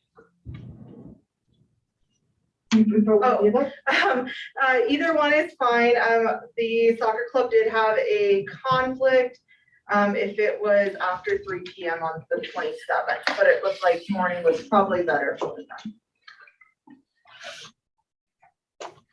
But I know we're working with lots of schedules, so we can either get part of the soccer club here if need be, or you get myself again, or we'll make it work, whatever works for you guys. What works for you, Sue? Very early on the 27th or after 3 on the 27th is fine. No, not after 3 on the 27th, please. I have in between 11:30 and 2:30 as well. Otherwise, Friday between. Beaver, what does your schedule look like on Thursday and Friday? You pick the time and I'll be there. Do you have a preference? Do you want to do 9 a.m. on the 28th? Let's just do that thing. 9 a.m. on the 28th. Perfect. And then I can submit it just right after that. Sounds good. Thank you, Bailey. Sorry, I hate asking for special meetings for you guys to approve things. Sometimes it happens. All right. Tell them the soccer club owes us one. Okay. 19, acknowledge the appointment of Brad Johnson, Hub International Mountain States Limited, as our exclusive insurance broker with respect to our Cigna healthcare benefit plan. And have the chairperson execute the letter. Jackie, good evening. Thanks. Good evening, Mr. Chairman, Commissioners. At the request of Bob Decker, who basically has to remove himself as our health insurance consultant, he would like the Board of County Commissioners to appoint, Mr. Brad Johnson from Hub International Mountain States Limited as our exclusive insurance broker. Bob will continue to work with Mr. Johnson, but basically his changes have occurred that requires him to remove himself as a consultant at this time. Commissioners, any questions? I'd entertain a motion for item 19 then, please. I move that we appoint Brad Johnson have International Mountain States Limited as our exclusive insurance broker with respect to our Cigna healthcare benefit plan, and have Chairperson Gosar execute the letter. Second. Seconded. Any further discussion? Hearing and seeing none, all those in favor signify by saying aye, please. Aye. Aye. Aye, all opposed, same sign. That motion carries. 20, acknowledge the notice of termination of Medicine Bow Technologies LLC lease of 3821 Beach Street to be effective March 31st, 2022, and direct the Laramie Chamber of Business Alliance to market at least the portion of 3821 Beach Street that MBET is vacating. Jennifer, thank you. Good evening, Commissioners.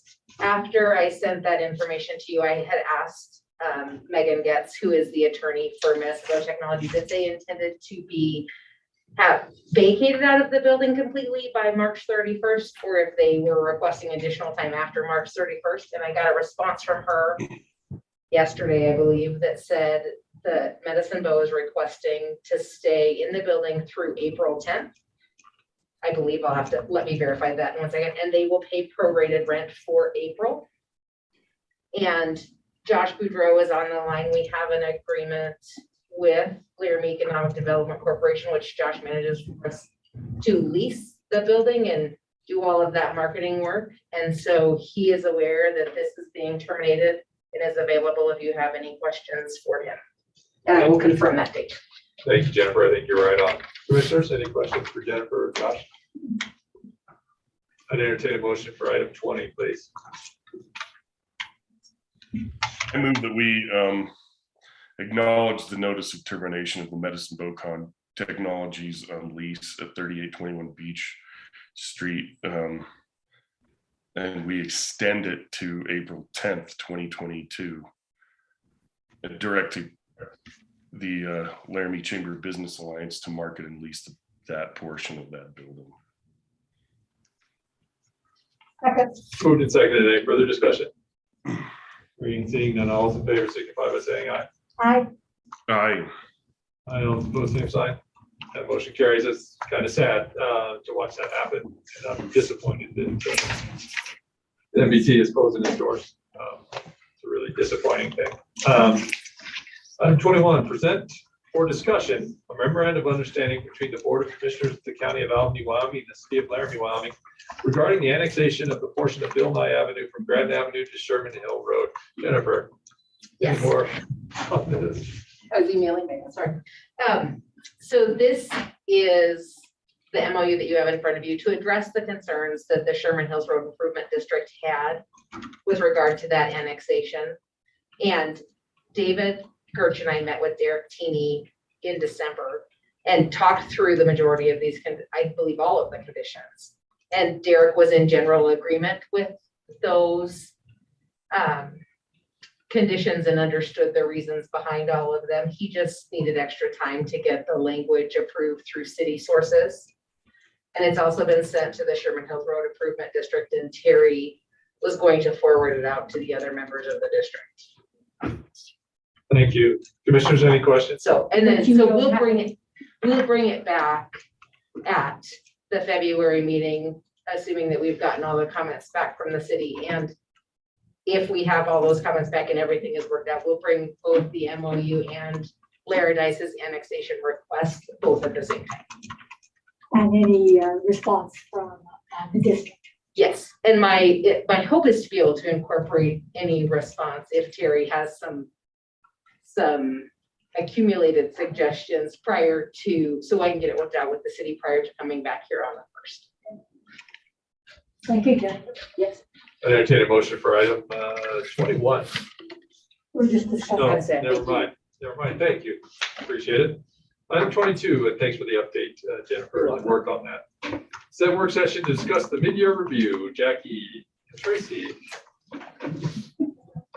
Mr. Chairman and Commissioners, both Tracy and I have discussed, it's about this time of the year that we prepare and provide a mid-year review where we are within our Albany County budget, what we need to think about in preparation for the fiscal year 2022-2023 upcoming budget. And we would like to offer the dates of either Monday morning January 24th, or anytime on Tuesday, January 25th, your schedules.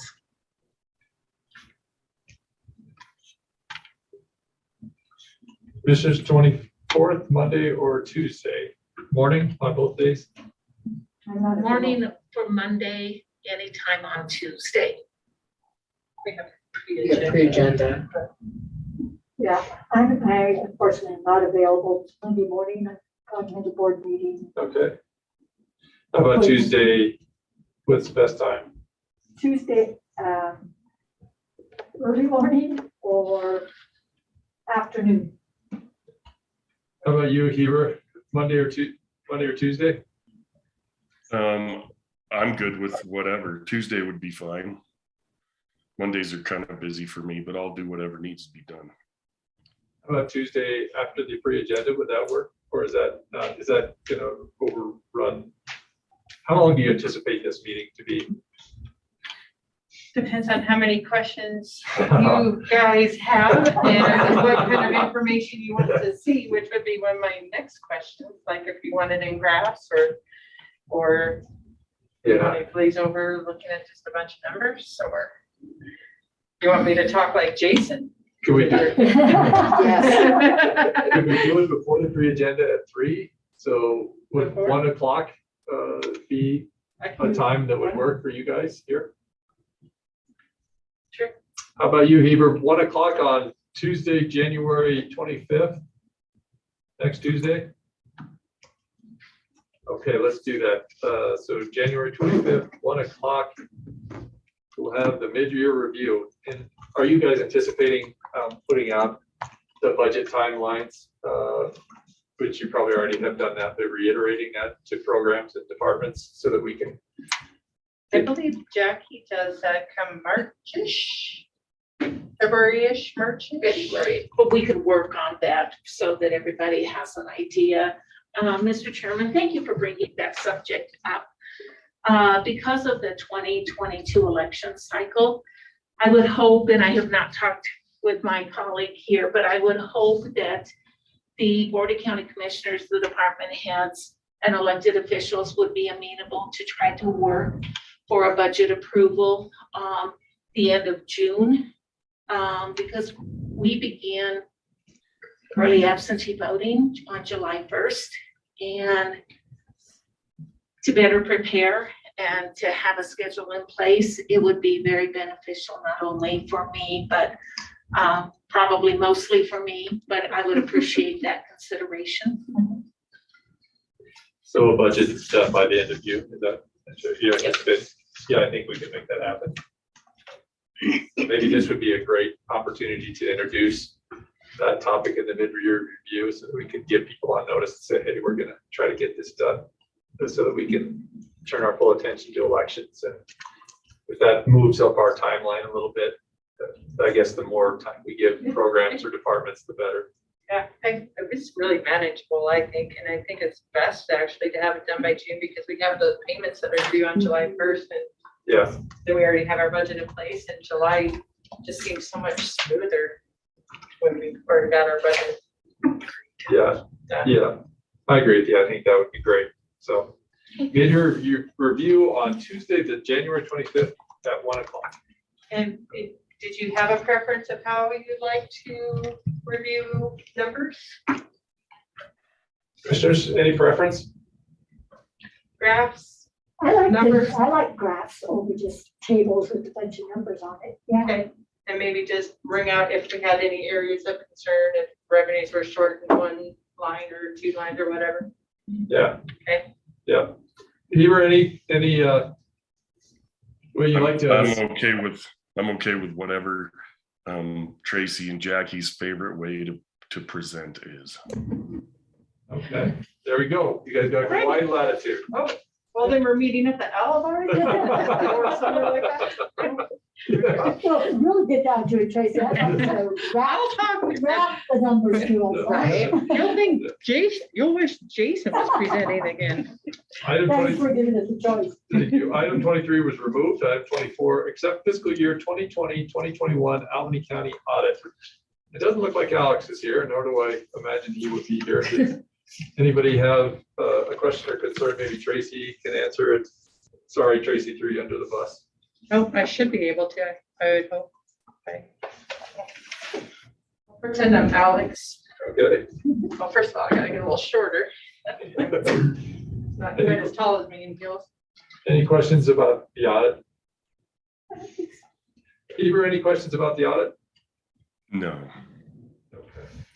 The only question I would have is those things that were found, I'm guessing were undergoing processes so that.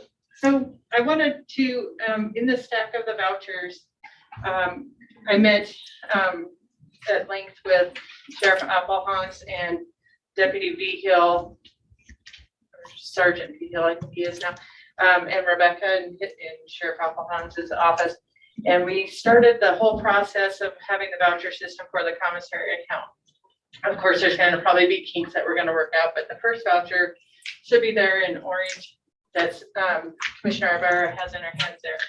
So that is a big initial step, getting them in the right direction. There will be some other recording and reporting items that we'll need to work out the kinks on, because this is new for them over there, but we'll get there. And their Sheriff Applehans and his staff are very accommodating and willing to work out all the kinks. So, and try something new. Yeah, rapid cycle improvement plan, looky there. Any other questions? I appreciate that. I really do appreciate that. Thank you so much. And the other one, the finding that was on the recognition of the American Rescue Plan Act money, that's for me. I very much have been so used to being on a cash basis over many of the years.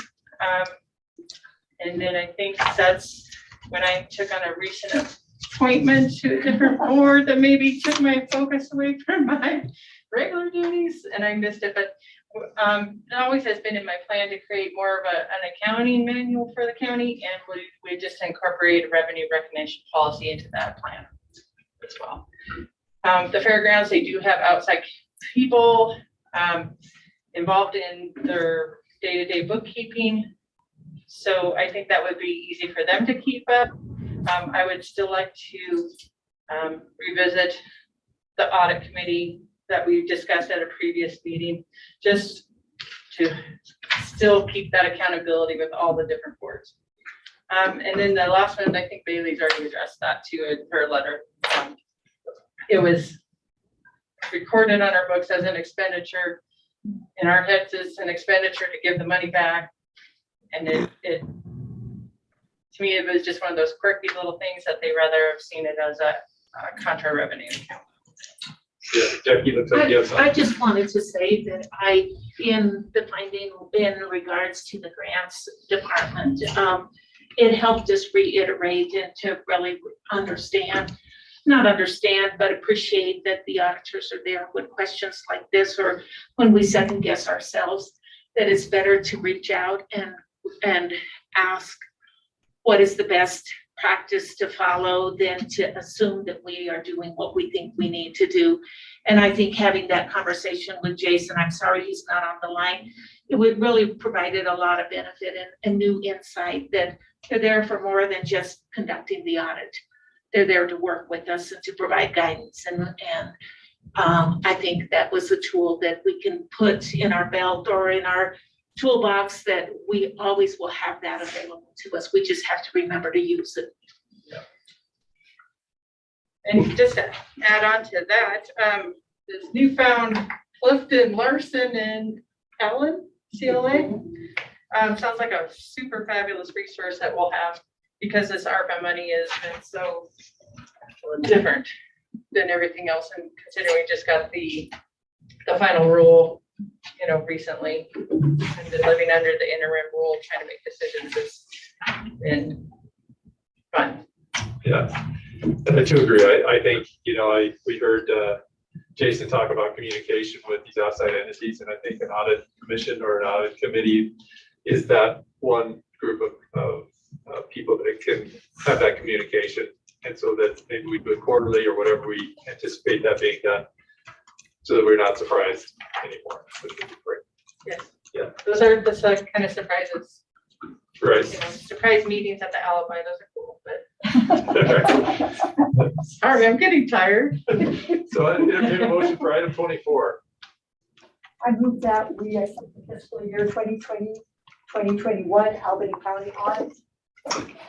Second. Moved and seconded. Any further discussion? All those in favor signify by saying aye, please. Aye. Aye. Aye, all opposed, same sign. That motion carries. Item 25, present for approval memorandum of understanding for distribution of Rock Creek Wind Project Impact Assistance Funds. We met last, was it Friday?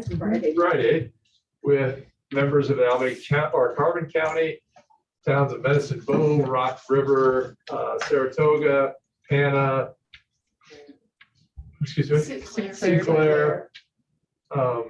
And so we hashed out, and the city of Laramie, thank you, to hash out the impact assistance funds. It came to, the percentage came to a top amount of around $14.5 million. Originally the request came in at about 18.5. And so we spent the morning adjusting so that we would be below that top line. We did get below that top line. There was some discussion. Saratoga had been left out of the group. They were petitioning to be in the group. So we took their concerns or took their money that they were requesting, and we made sure that we were figuring in there. They're not presented with our group presentation, but we did acknowledge that if they get into the group, their $42,600 that they requested, if I remember correctly, or 46.2, one of the two, will be in to our request, and we have room under that request to fit that requested amount. And I have an update for you. Sure. So after our meeting on Friday, I called David Koskolowski at the Industrial Siding Division and told him about Saratoga being included in the meeting and their concern about not being designated by industrial siding as a primarily affected municipality. And he said that for them to even be considered for them to even make their claim to be considered, they had to be part of our MOU, to the extent that all of the designated primarily affected municipalities consented to them receiving money, and they consented to the terms of the MOU if Industrial Siding Commission agrees to include them. So when I drafted the MOU on Friday, I included language with all of the parties and then Saratoga separately throughout, and have language in there, and we'll get you that updated copy. I sent it on Friday to Ashley Mayfield, who's the Carbon County attorney, and Bob Southard, who's the city of Laramie. And so we worked on language and we got it finalized this morning and sent out to all of the agencies, and we are starting now to get some of the signature pages back. Thank you, Jennifer, on that. And I'd like to thank, I want to say Gwen Paltrow, but I know that's not her name. Gwen Bartlett. Bartlett? Bartlett. Yeah, for helping us, keeping the running total up on the Zoom, because there was 9 parties trying to negotiate down to $14 million. So Gwen was fantastic. And thank you guys for doing the legwork, and Jennifer for getting it out there. So does anybody have any questions about the memorandum of understanding or how that money was divided up?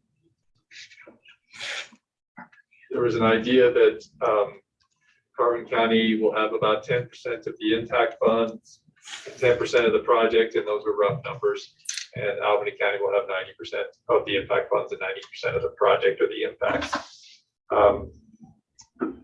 And that was that. There was some idea that maybe we would ask for 70% of the top number, because that's what we might expect to get from the Industrial Siding Council.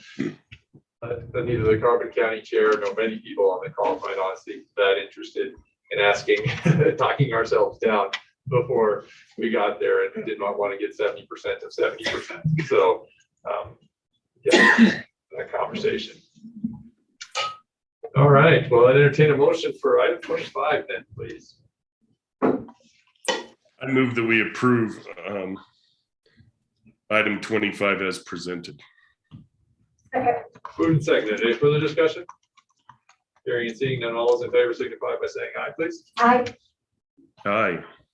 Aye, all those opposed, same sign, please. That motion carries. Item 26, approve payroll and vouchers for January 2022. I'd entertain a motion for that, please. I move that we approve payroll and vouchers for January 2022. Second. Moved and seconded. Any further discussion? Hearing and seeing none, all those in favor signify by saying aye, please. Aye. Aye. Aye, all those opposed, same sign. Motion carries. I'd like to thank Jeremiah for hanging in there with us, for giving us that presentation. I really do appreciate it. Everybody for attending online and in person. Seeing no more business before the Albany County Commission on Tuesday, January 18th, 2022. I adjourn the meeting at 8:50. Thank you so much. Have a nice night.